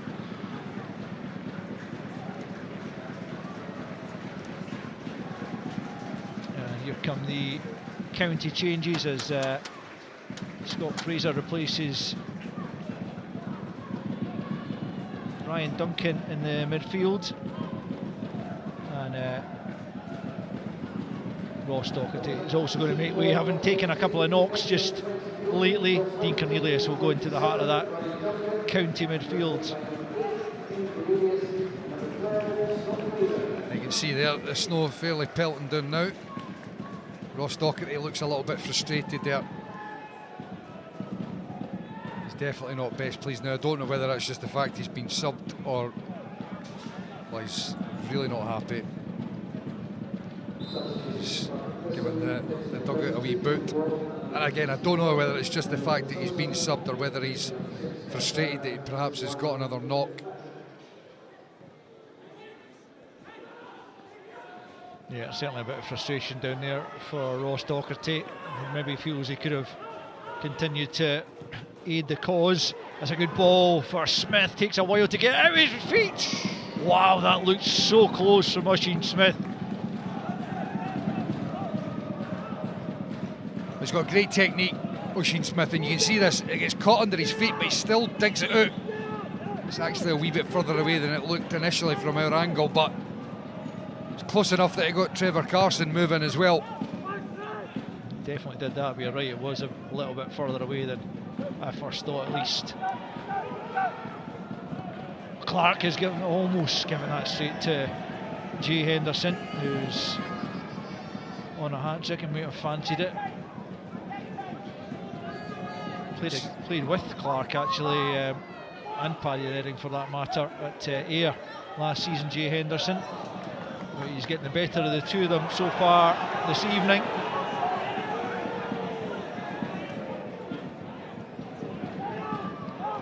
Back to the white ball.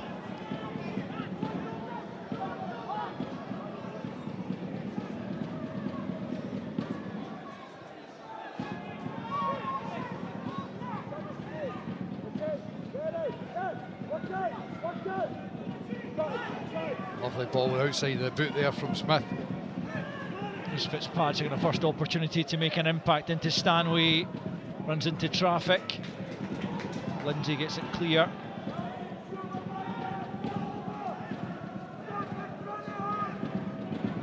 Chalmers needs to be better than that from him.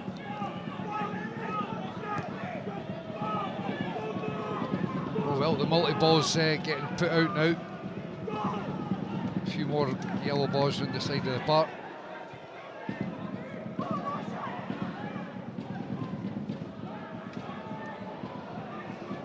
Phillips, Ashcroft again doing well. You can see around the side of the park as well, the snow's starting to lie and the edges filling in. The park's still looking very good though, to be fair.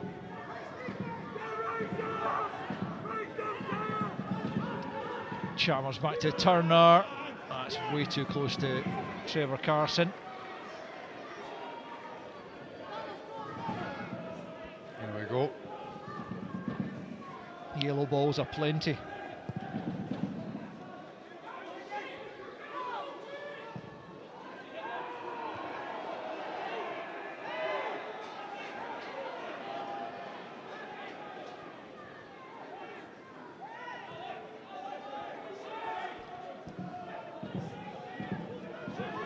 Now you'd expect more from Thistle in this second half than we've seen thus far.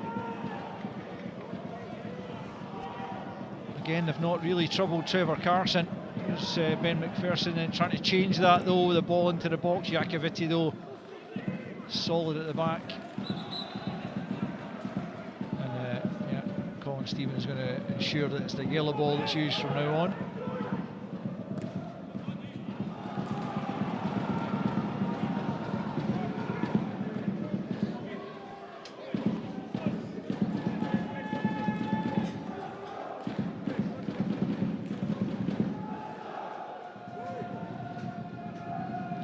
Docherty just headed down the tunnel there, looks to be moving okay. I don't think he's although whatever injury or knock that he took was impeding him, but anyway, in comes the corner kick. Ashcroft rises, but he just got up too early, I think, and couldn't get the purchase on the header. As a result, he was on his way back down when he met it, and it was an easy take for Carson. Yeah, I think that's exactly it. Up and on his way down by the time he's heading it, so he can't get any extra power into the header.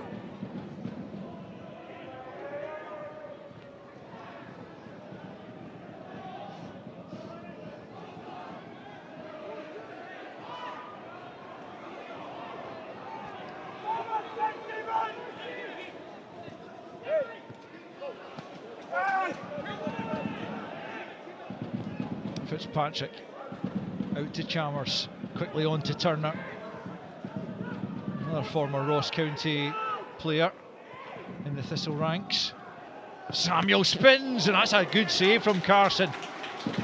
Not entirely sure from this angle if it was going on target, but I think it probably was, despite the tight angle that Samuel had. It's a strong wrist, isn't it? Good play from Samuel, he just spins Iacovitti here. Yeah, again, I'm not sure, perhaps this will be a better angle to see if it's on target, possibly. certainly needed. Carson couldn't take any chances, that's for sure. 100%. He can't leave that. He's got to react. Good reflexes there from the keeper. Foul by Stanway eases the pressure on the County back line as James Scott is being prepared for County.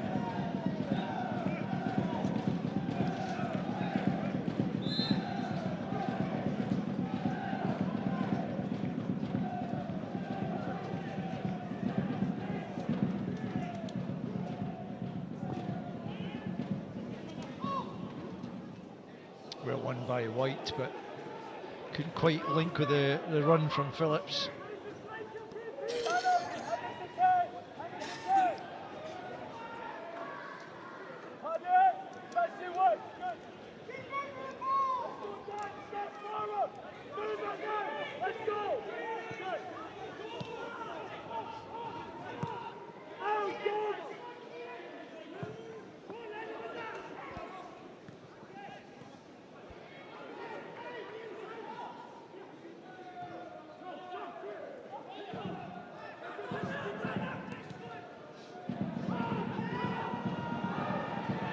Thistle haven't given this one up yet. 25 minutes to find at least a couple of goals. Smith in, and Samuel does well to get any sort of power and direction on that header, but certainly wasn't going to trouble Trevor Carson. No, I've got to say, so far, you're looking at that defence from Ross County, and they've had a lot of problems this season so far, but Iacovitti and Smith have defended the box very well. Whenever the balls come in, invariably they are the ones that have got their head to it first or a boot. O'Sullivan's been good at left back and Conor Randall at right back as well. They've defended collectively pretty well, Ross County. Here's Henderson. And back to Randall. First time ball in. Phillips couldn't reach it.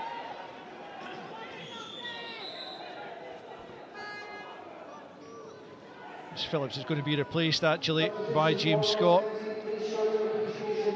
He's a player whose career has not really taken off the way it looked destined to at one stage, when he was so impressive at Motherwell, winning the move down to Hull City. As off goes Phillips, but James Scott, if you can get him playing somewhere near his ability, then a good squad member to have.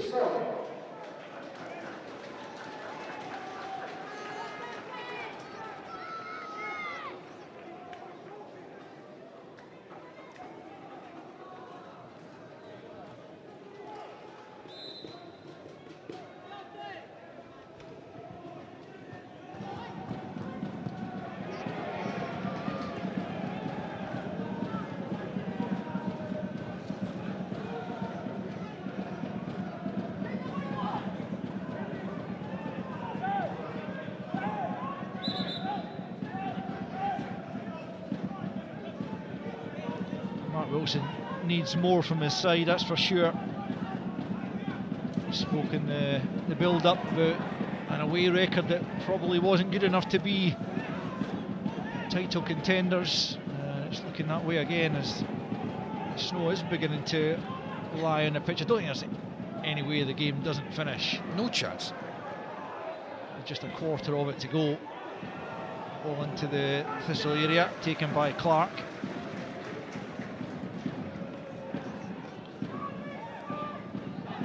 Topping up the mountains nicely though.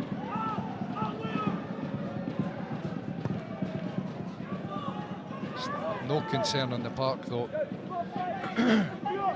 20 minutes to go roughly. Big 20 minutes or so for Partick Thistle. If they've got any hopes of getting something out of this game, then they need to be starting to trouble Trevor Carson far more than they have so far.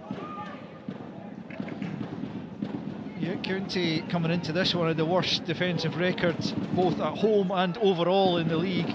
20 goals conceded in their home league games up till today. Trevor Carson with just 3 clean sheets overall to his name, but it's intact thus far. Thistle looking to try and change that here as Chalmers gets it in, and the glancing header on that occasion from Stanway. Again, doesn't really trouble Carson, but it was a decent enough effort. Coming away from goal slightly as well, Stanway.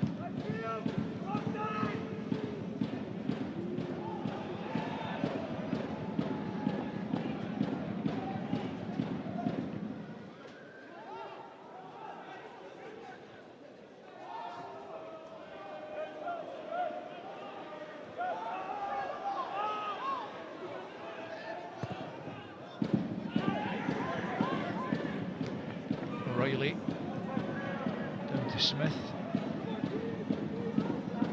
Well, it's going to be a long journey back south for Partick Thistle if they don't get anything out of this game. A very disappointing journey as well. You still feel though with 20 minutes to go, the message will be, if you get one back,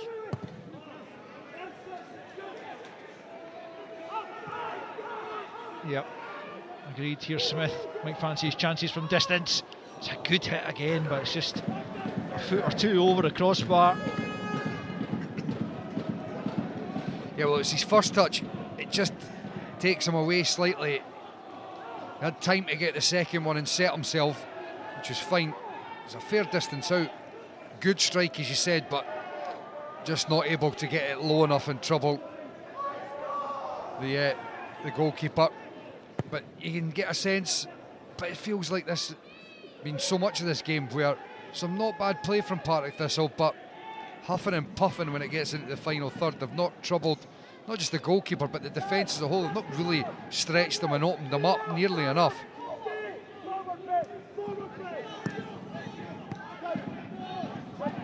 And clearly from Ross County's perspective, 2 early goals has given them huge belief, and it's given them something to hang on to.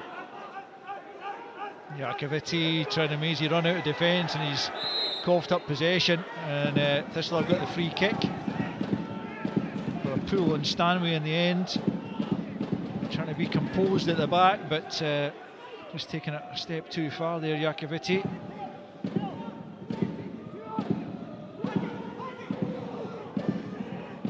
County have dealt with everything that's come into their penalty area so far tonight. Can they continue to do so here? Kyle Turner, we know, has got good delivery.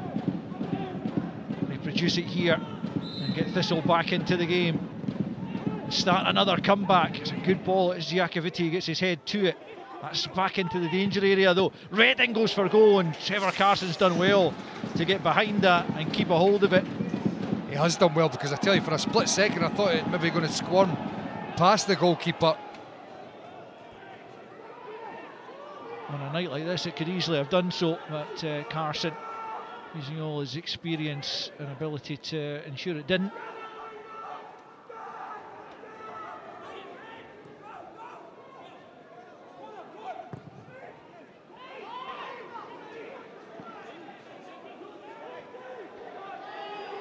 Here's Turner and Smith, Chalmers, Samuel, McPherson now, decent ball. Randall attacks it well.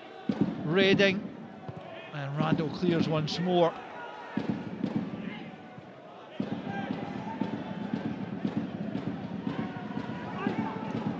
This will come again, repelled by Smith.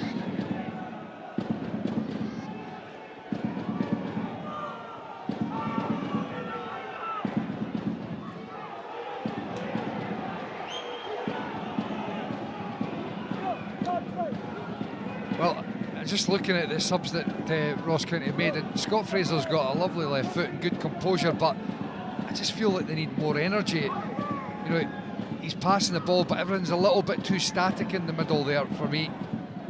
Chalmers helps it on to Turner, early ball in, deflected behind for a corner. You feel the Thistle pressure is building, mounting all the time. They've got to try and make it tell here. Pensive Mark Wilson.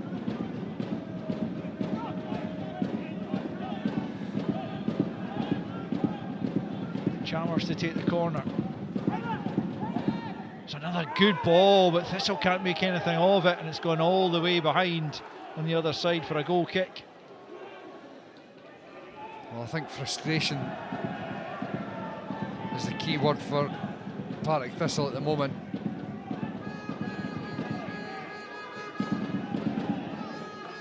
They're getting close, but not close enough for Alec Ray and Mark Wilson. They'll just be scratching their heads thinking, what other changes can they make potentially? Yeah, I was just looking at that myself. They did talk earlier on about a slightly lighter squad than maybe some of their title rivals, promotion rivals. Well, striker's the one. Yeah. I think when you look at it, just feels like they don't have too many options there to mix it up, even in terms of the profile of the players.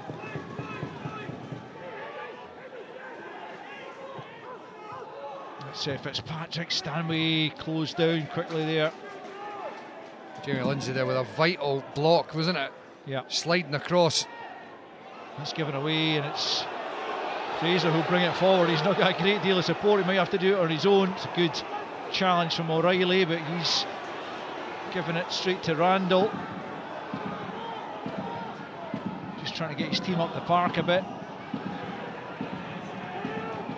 Yeah, in terms of strikers, Thistle have got, they brought Rico Dyer back from his loan at Kelty. I think he's going to be involved the second half of the season. He's just got a bit of an injury at the moment, but looking to get him back involved. But beyond that, there's certainly nothing on the bench tonight, striker-wise, that they can go to.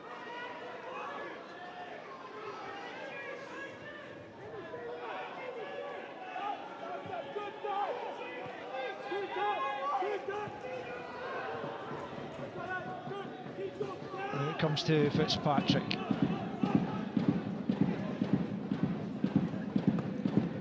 Straight into the arms of Carson. It's disappointing from a Thistle perspective.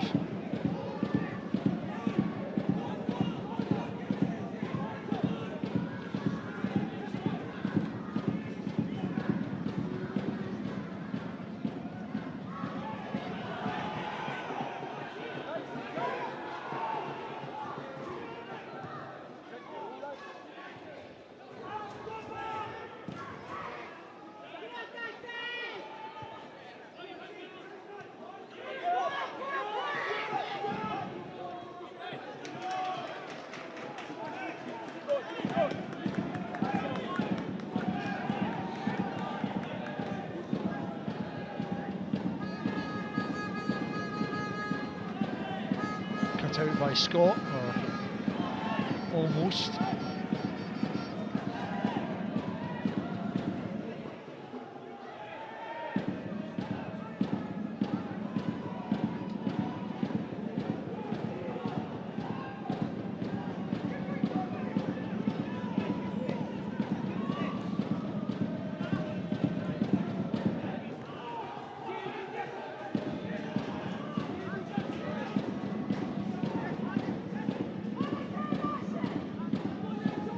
Partick wants it in this near side. Here he is.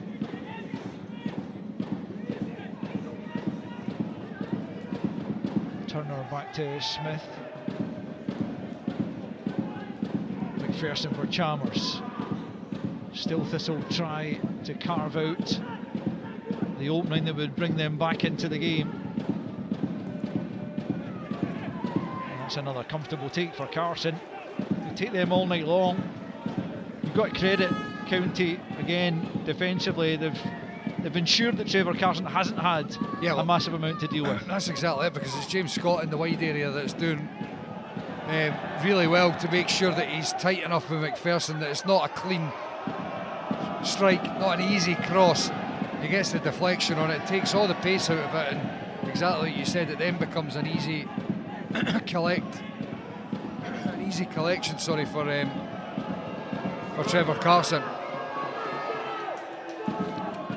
Change for either side imminent as Miller Thompson, Dundee United low knee, ready to come on for County is Scott Martin, who's been out for a long period with injury, recently made his comeback. He's about to come on in the heart of the Thistle midfield. I noticed Smith was pulled up just a few moments ago, it might be, to replace him. Here's Fitzpatrick. Again, just can't manufacture anything clear cut, but he does win a corner.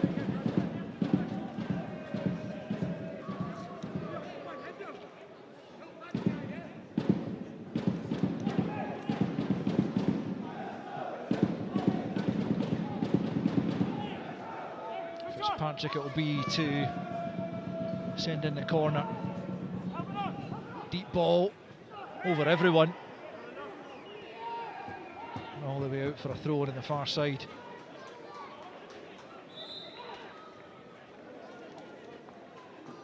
It's Ben Stanway actually who's going to be replaced by Scott Martin. Young midfielder hasn't been able to make the kind of impact perhaps we thought he might. He's certainly been an influential player for them this season.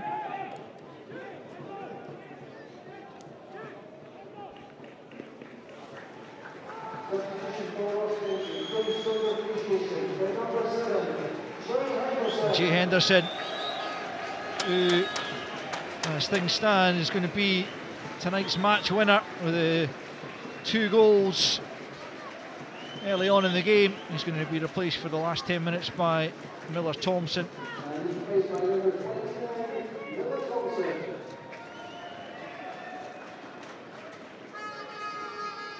Thompson, who helped United to the Championship title a couple of seasons back.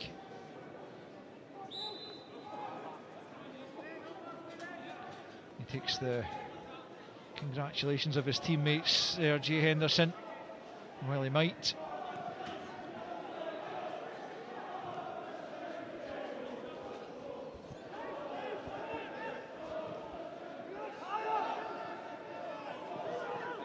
Fitzpatrick takes over.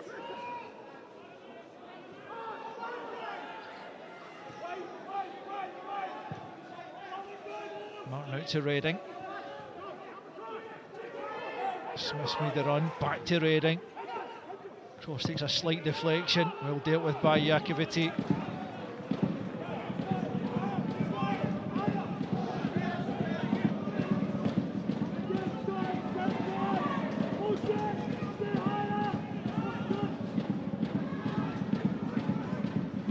Turner out to Chalmers.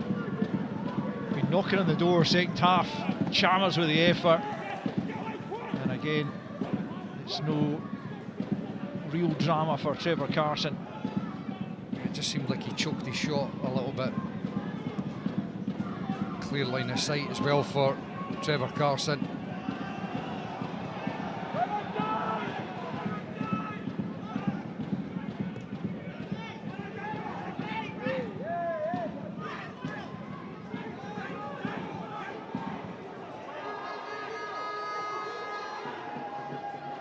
Thistle have just lacked inspiration in the final third, and it's been the second half has been largely about being solid defensively for Ross County, and they've been exactly that. Reading laid off by Smith, looking for Fitzpatrick. Randall is such a steady Eddie for Ross County. I mean that in the kindest possible way. Just such a reliable figure for them over the years. Chalmers looking to hit the byline, cuts back the way. Ashcroft spins it in. There's Randall again there first. White. They take those kind of free kicks all day long.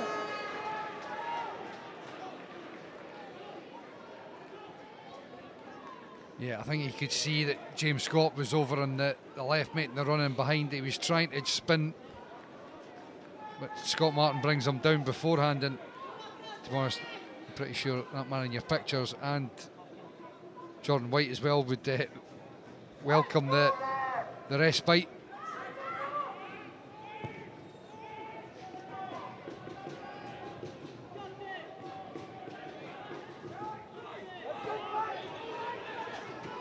Here goes Fitzpatrick. Randall trying to get back at him. Scuffs the cross, but it does come to Samuel on the spin. Wide of target again. Well, I think Kyle Turner's running just in behind Samuel here. And as the cross comes in, if he just leaves it, you can see there, Kyle Turner, he was around about the penalty spot. If he leaves it, maybe, I'll tell you what, Len O'Sullivan at left back, he was just going to be filling round and closing the gap off. I think the wee left back's done very well.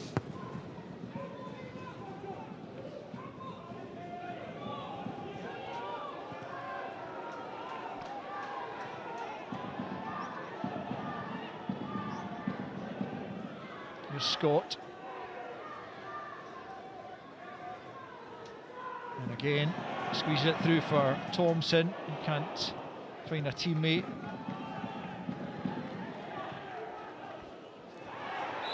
Samuel goes down and gets the decision there. Iakoviti penalised on that occasion. But time is not Partick Thistle's friend right now.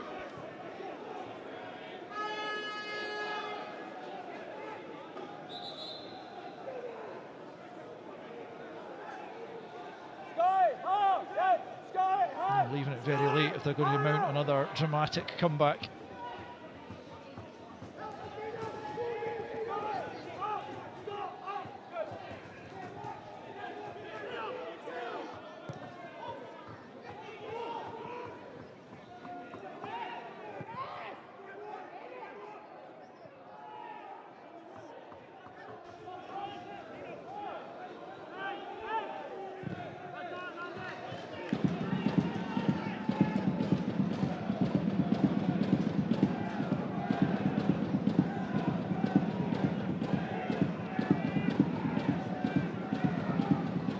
Ross County's next few games are far from easy. A couple of cup games, St Johnstone away in the Challenge Cup, Motherwell away in the Scottish Cup, before a trip to Airdrie in the league a week on Saturday. But certainly as starting points go for a recovery, and this one has been pretty impressive. Well, just a few minutes remaining, and certainly a good foundation on which to build. Sure, they would forego progress in either of the cups if they could start to climb the championship.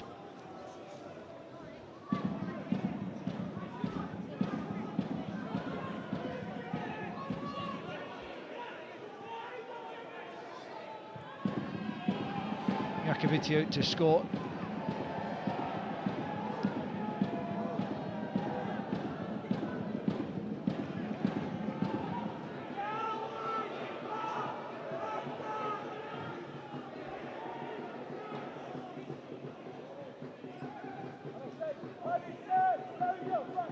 What do you imagine Stuart Kettlewell will be most pleased about tonight in terms of the performance, Michael? I think they've shown a bit of desire, a bit of grit and determination, which you're not always going to start a game and get 2 early goals, so that work rate has got to be there if Ross County have got any hopes of getting themselves out of the trouble that they're in. There's been plenty of quality as well, but I would imagine that the work rate and the desire, the willingness to continually shut down the opponents, make it difficult, I think that'll be what he's happiest about. Martin's won Thistle, a corner over on the far side. As time ebbs away, ever further from Thistle. They really need something now if they're to have any hope of salvaging a point. Chalmers swings it in once more against a County head that gets to it first and second. Comes back out though to Chalmers, who'll flash it goalwards. He certainly got a hold of that one, but didn't have the accuracy. I think Trevor Carson looked fairly relaxed about this. I think it's a fair bit wide here as he comes in, and you can see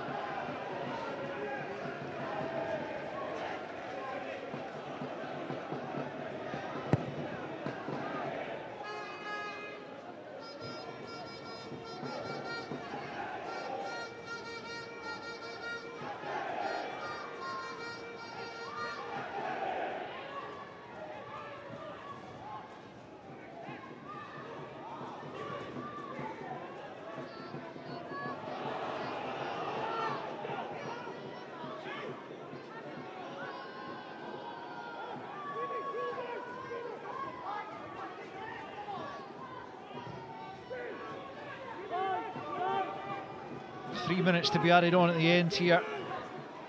3 minutes for County to ensure that they earn their first points since the end of October when they beat Dunfermline here. That was the second of successive victories here. And the other coming against Wraith Rovers, the home game before that, but it's been a long time coming. And you have to say it will be a deserved victory when the final whistle eventually blows. And perhaps the start of the revival under Stuart Kettlewell. That will be the hope around these parts anyway, as Fitzpatrick keeps that in play. It comes back to Turner, tries to squeeze it through to a teammate.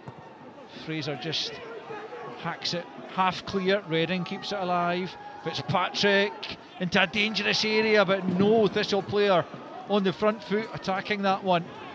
And exasperation from Mark Wilson down in his technical area below us as another chance goes a-begging. Well, that's surprising, very surprising that there's nobody gambling.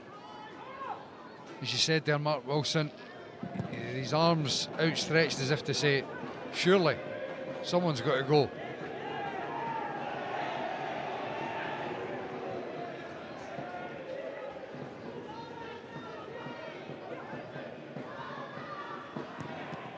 McPherson, it's another Thistle corner. They've had plenty of them, they just haven't made anything count. And Ross County will want to ensure there is no blemish on tonight's performance in the shape of a goal conceded.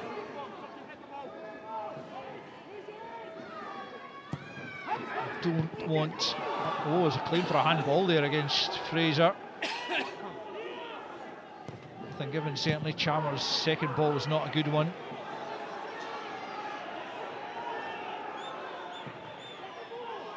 Back in it comes. O'Reilly's the target. Randall prevents the corner. And Scott has it. In the final few seconds now, and County will get the throw in.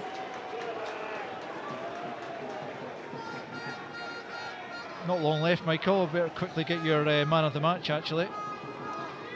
Well, it'll be no surprise that Jay Henderson getting 2 goals, 2 hugely important goals for Ross County. He's all-round play, very bright, inventive. He's my man of the match, Alistair. Yeah, Jay Henderson with a double earned Stuart Kettlewell, a victorious return to the managerial dugout at Ross County. 2 early goals from Henderson, doing the damage against Partick Thistle, who certainly had plenty of attacking possession, particularly in the second half, but could do nothing really with it. Trevor Carson only really called into serious action on one occasion in the first half to deny Lit Sosa before Alex Samuel hit the crossbar, and he stopped a near post effort from Paddy Redding second half, but otherwise he was largely untested in that home goal. It is a rare clean sheet, it is a rare victory for Ross County under the new old manager, and if he can inspire a few more performances like this, then Ross County might well begin to emerge from the depths of the championship and start move towards safety, which has got to be the priority for this season at least. For Partick Thistle, well, that title is looking ever more difficult to try and claim again this season, and it looks more and more like it will be the playoffs for them unless they can pick up again. It finishes in Dingwall. Ross County 2, Partick Thistle 0. Something is suddenly brewing for Ross County. The kettlewell is on the boil. Apologies for that line, Terrible, Barry. I know. I think the cold's getting to me. You know what, Barry Wilson, what an incredibly good start for Stuart Kettlewell here at Ross County. It couldn't have gone much better, could it? No, the quick start. Somebody getting a couple of sclaffs in early on, just set the tone. And I thought the rest of the game, he defended fantastically well, blocked crosses, and made it quite comfortable in the end. That's somebody with a couple of sclaffs early in this match has joined us, Jay Henderson. Huge congratulations, Jay. What a fantastic performance from your side. What a fantastic performance from yourself individually as well. Did you dream you'd have such an incredible start to this match? I think that's what we're looking for. I think at home, I think we need to put our presence on the game, and I think we did that early doors, and that set us up obviously to win the game. Do you know how quick that goal was at the start? No. 19 seconds. It's probably my quickest anyway. No, I'm pleased to get the goals and obviously help the team a much needed victory. It felt like Ross County were right out of the blocks tonight. Hunger, desire. That was the message from the manager, Stuart Kettlewell. What did he say to you before you took to the field this evening? I think a bit of that, believe in ourselves, what we've got in the changing room. I know we've probably not set out the targets that we wanted to at the start of the season, but and obviously the position that we're in, we just need to keep plugging away, and that 3 points will be massive for us going forward. Fancy having a look at both your goals? Yeah, that would be great. Let's do it. That would be great. Talk us through it, Jay, because it happened in the blink of an eye. To be honest, Barry and I missed it because we were walking around to the other position. We had to watch the replays, but you were on it like a flash. Yeah, I think Robbo's been on at me for maybe staying out too wide sometimes, so I just kind of came in and it's felt perfect for me, so just to hit the first time. So it's a great way to start the game and set the tone for the boys for the rest of the game. That's your wrong foot you took it with, isn't it? It's my lefty. I don't hit too many. You've got a wrong foot, Jay, do you? Wrong foot. No, I've not scored many like that with my left. Just put myself in the position, and I'm thankful to get the goal. It was a great strike, Barry, and you know Jay quite well, don't you? Yeah, we obviously worked together, Jay, and like I spoke about before the game and at half-time, technique, delivery, final balls was up there, top notch, and that was the one thing. Scoring goals as well, he's brought to his. Nice to see him bring to his game, but yeah, coming in off the flank. When the ball's going up to striker, when they play in that formation, the wide man's got to come in and support when the ball's on the other side, and Jay gets his reward. And it is, a joke, it's a slam, it's a brilliant finishing. But I'm sure he'll probably enjoy the second one more because the technique in that one was excellent. The lefty was decent. I don't know if the second one was like a tackle. To be fair, it dropped for me, and I managed to stick it under the bar, which was great. And obviously that 2-goal lead that helped us in the end, which was great. A tackle, I think you're underplaying it. Let's have a look at it, Jay. Can't really remember it, to be honest. Well, to be fair, I think, as Barry was saying at half-time, maybe it should have been a goal before you actually put it in the back of the net. This was the opportunity that was obviously saved, and then you were there, again in a flash, to put it away. I think I was screaming at KP to go and score, to be fair. Actually, it could be one of your tackles now. I've seen it again. I was happy with the assist if he put it away, but even better to score. It just kind of fell at me at the right place. And yeah, just try to keep it on target, and it wasn't that it went in, to be fair. Great technique, you have to say, Barry. Yeah, it is, because you could easily kick that into the ground or balloon it over the bar, but he's caught it perfectly, and it was a dream start for County and for Stuart Kettlewell. Did Barry teach you all these moves? I think so, aye. It's not been a while since I've seen Baz, so need to dig deep in the memory book for that. But no, I loved working with Baz at Inverness, and that stood me in good stead. Obviously came here after that, and just been plugging away. Obviously it didn't really go well the first season, and I went on loan last year and just try to continue that form for last year, and the 2 goals is good for me. It was night and day from Ross County tonight, you'd have to say. I know you got the 0-0 draw against St Johnstone not that long ago, and this is obviously something to build on. What's gone wrong at the first part of the season? I can't really put my finger on it, to be honest. Just a mix of everything, really. I think we've underperformed, to be honest, with the players that we've got in there. I think we all believe in ourselves, and I think nights like this and wins like this will make us look forward and give us that confidence maybe to keep going and get out the position that we're in, because we all know in there that the club and the players that we've got is not good enough. So the performance much better tonight. Obviously under the new gaffer, and hopefully we can keep that going forward. Well, Jay, congratulations. You are the William Hill Championship Player of the Match. Well deserved. Thanks very much. Good luck Cheers. for the rest of the season.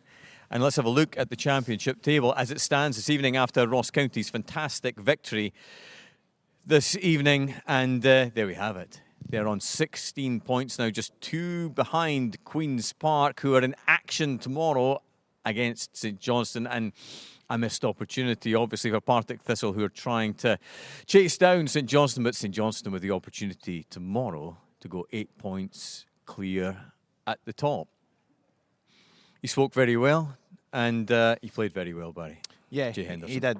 He's a grounded lad, and let's say you can only play well. You got to start like that, 2 goals in 11 minutes. Your confidence is up. In a moment where the whole team are lacking a bit of confidence. So that you've seen it resonate throughout the team from the first 20-25 minutes.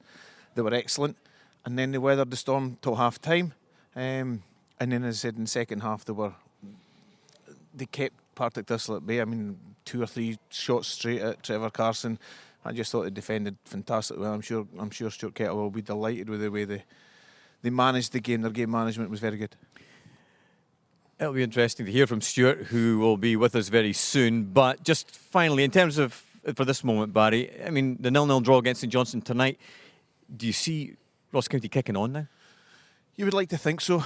As Jay said, their players in there, they're too good for the position that they're in. But the league table also doesn't lie, and they've been underperforming for some reason up until now.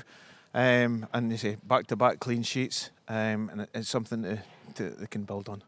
Stuart Kettlewell, congratulations on the victory. Fantastic. And that must feel very sweet, Stuart.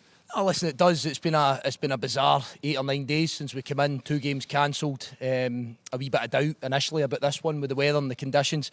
But the team here at the football club have done amazingly well to get the pitch ready and the car park and everything else to get you guys in. But most importantly, we want to get off to a good start. It wasn't pretty by any stretch of imagination, but we have to find a foundation somewhere to win a game of football. It's been a long time in the league since the group of players have done that. But I thought, to a man, they put their body in the line, defended their penalty area. We took our chances quite clearly when they came our way, and I've just said it there, we're not going to get carried away with anything. No matter what happened here tonight, we're still bottom of the league. When you were thinking about this match last night, Stuart, when you went to sleep and dreaming about best possible scenarios, a goal in 19 seconds, it doesn't get much better than that. No, it doesn't. I think it possibly surprises all, but you speak about your kick-off and getting the correct start, and again, it's not a part of the play or anything that we've worked on. Hopefully there's loads of that to come for us. I don't think you've seen much of that tonight, to be honest. I think it was more about our organisation against the ball, and making sure that we had a foundation. We know we've got players that can contribute and create and score. Unfortunately, we had Ronan Hale with illness tonight, obviously another one that has that eye for goal, but the guys that were available really stepped up, and as you say, Jonathan, that 19 seconds, it starts to feel good for everybody around about the stadium, and it builds confidence, simple as that. Get the first goal in this league, it's so competitive. I thought Partick grew massively into the game and started stroking the ball about well, which they've done all season, but I thought that the group really stood up strong. I'll let Barry ask you a question as well. Yeah, I was going to say, I mean, the couple of games that have been called off, I think that give you a bit of time to bed in what you want to do. I thought defensive, I thought you were right. I mean, stopping crosses at source was huge, and making first contact and inside the box. I mean, your 2 centre halves were phenomenal, putting their head on everything. Did you think that game's off maybe helped you? Yeah, well, that's where we've started. We've not really looked into too much in the way of offensive in the attacking side of Barry. I think I always think about what comes first. We have to have that foundation, and fair play to the guys that were here. Obviously a goalless draw against a really good St Johnstone side, but I think we took that on again tonight when our backs were at the wall. Our goalkeeper made one good save, I think, in the second half, but as you say, I'm maybe being fussy. I think we can stop more crosses coming into our box, but we were resolute, and we were in contact inside the penalty area. Stuart, let's have a look at the goals from this match. It was a dream 10-minute start for Ross County. And we spoke yesterday, Stuart, and you talked about you wanted to see hunger and desire from your players. That seemed pretty evident right from the off, didn't it? Yeah, I think so. As I say, it's a simple kick-off. A lot of second balls bobbling about.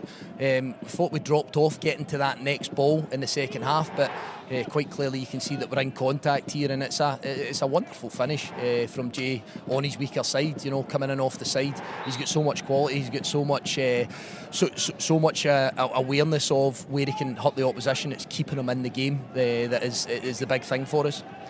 Absolutely, he is a proven performer. And here's the second goal as well, and great awareness and technique in the end from Jay. It's brilliant again, but sometimes it's championship football. Second ball slid down the side. We know that Kieran Phillips is blisteringly quick. He's got pace, and he possibly disappointed himself not finishing it. But as you say, fantastic technique again from Jay just to help it in the net, and it gives us a brilliant base to work from in a game where you always know that Partick Thistle are going to come back at you. And suddenly Ross County breathing down Queen's Park's neck. And I guess a lot of people will look at the 0-0 draw against St Johnstone just before you kind of really came in, Stuart, and then tonight 2-0. Everybody will be expecting Ross County to kick on, but what's your view on it? Oh, I think we now go into a couple of cup games, so we would like the league campaign to just keep going, obviously, but the cup games come. But everybody knows that our priority is the league. The position that we find ourselves in, the next game, absolutely we take serious. We want to just keep winning games of football. It's a habit. I've been here before when Ross County's been relegated and promoted the next again season, and one of the first things that we spoke about was trying to build that winning mentality, even in the indoor, just to my left-hand side where we've been training the last few days. But everything we do has to evolve around winning and finding a way to win, because you need to change that mindset. It's as simple as that. And as I say, fortunately we've done that tonight, but we've not done anything, Jonathan. As I say, we're bottom of the table. That's where we are, and that's not to be negative, but it's to be realistic. But I believe in the group of players that we can keep winning games of football. We can keep getting clean sheets, but only if they apply themselves the way that they have done. And 5 away matches now for Ross County. I have to speak to you about Ronan Hale. We heard it was an injury, then it was an illness. There's also all the transfer speculation. He's still going to be a Ross County player for the foreseeable future, is he, Stuart? Who have you been listening to? The injury? No, definitely not an injury. It's an illness, which he's reported this morning. It's been going round the football club, to be fair. Okay. I think you see Ryan Duncan coming off. He wasn't particularly well, so we had to get him off the pitch. He wasn't. He was being sick at half time. So Ronan's reported that this morning. He was due to start. He was due to play in the team. But as always, that's where you look to your squad, and we've adjusted really well tonight, and hopefully we get him back fit and in full health and get him back on the pitch. Huge congratulations tonight, Stuart. Thanks, Jonathan. Thanks. Well done, kids. Thanks, Barry. Thanks. Great stuff. What a dream start from Stuart Kettlewell, and what a great night for the Ross County captain this evening, Connor Randall. He's joined Alistair Lamont. Connor, many congratulations on the victory first and foremost. How does that feel? How good does it feel to get that the 3 points? Yeah, it's a great feeling. Obviously, winning any game of football is a good feeling. It's a feeling that we haven't had often enough this season, and we haven't had for a while, so it feels good. Massive 3 points for us, obviously a good start under the gaffer, but that's all it is, to start. So a step in the right direction, but we've got to keep it up. What do you think was key to it?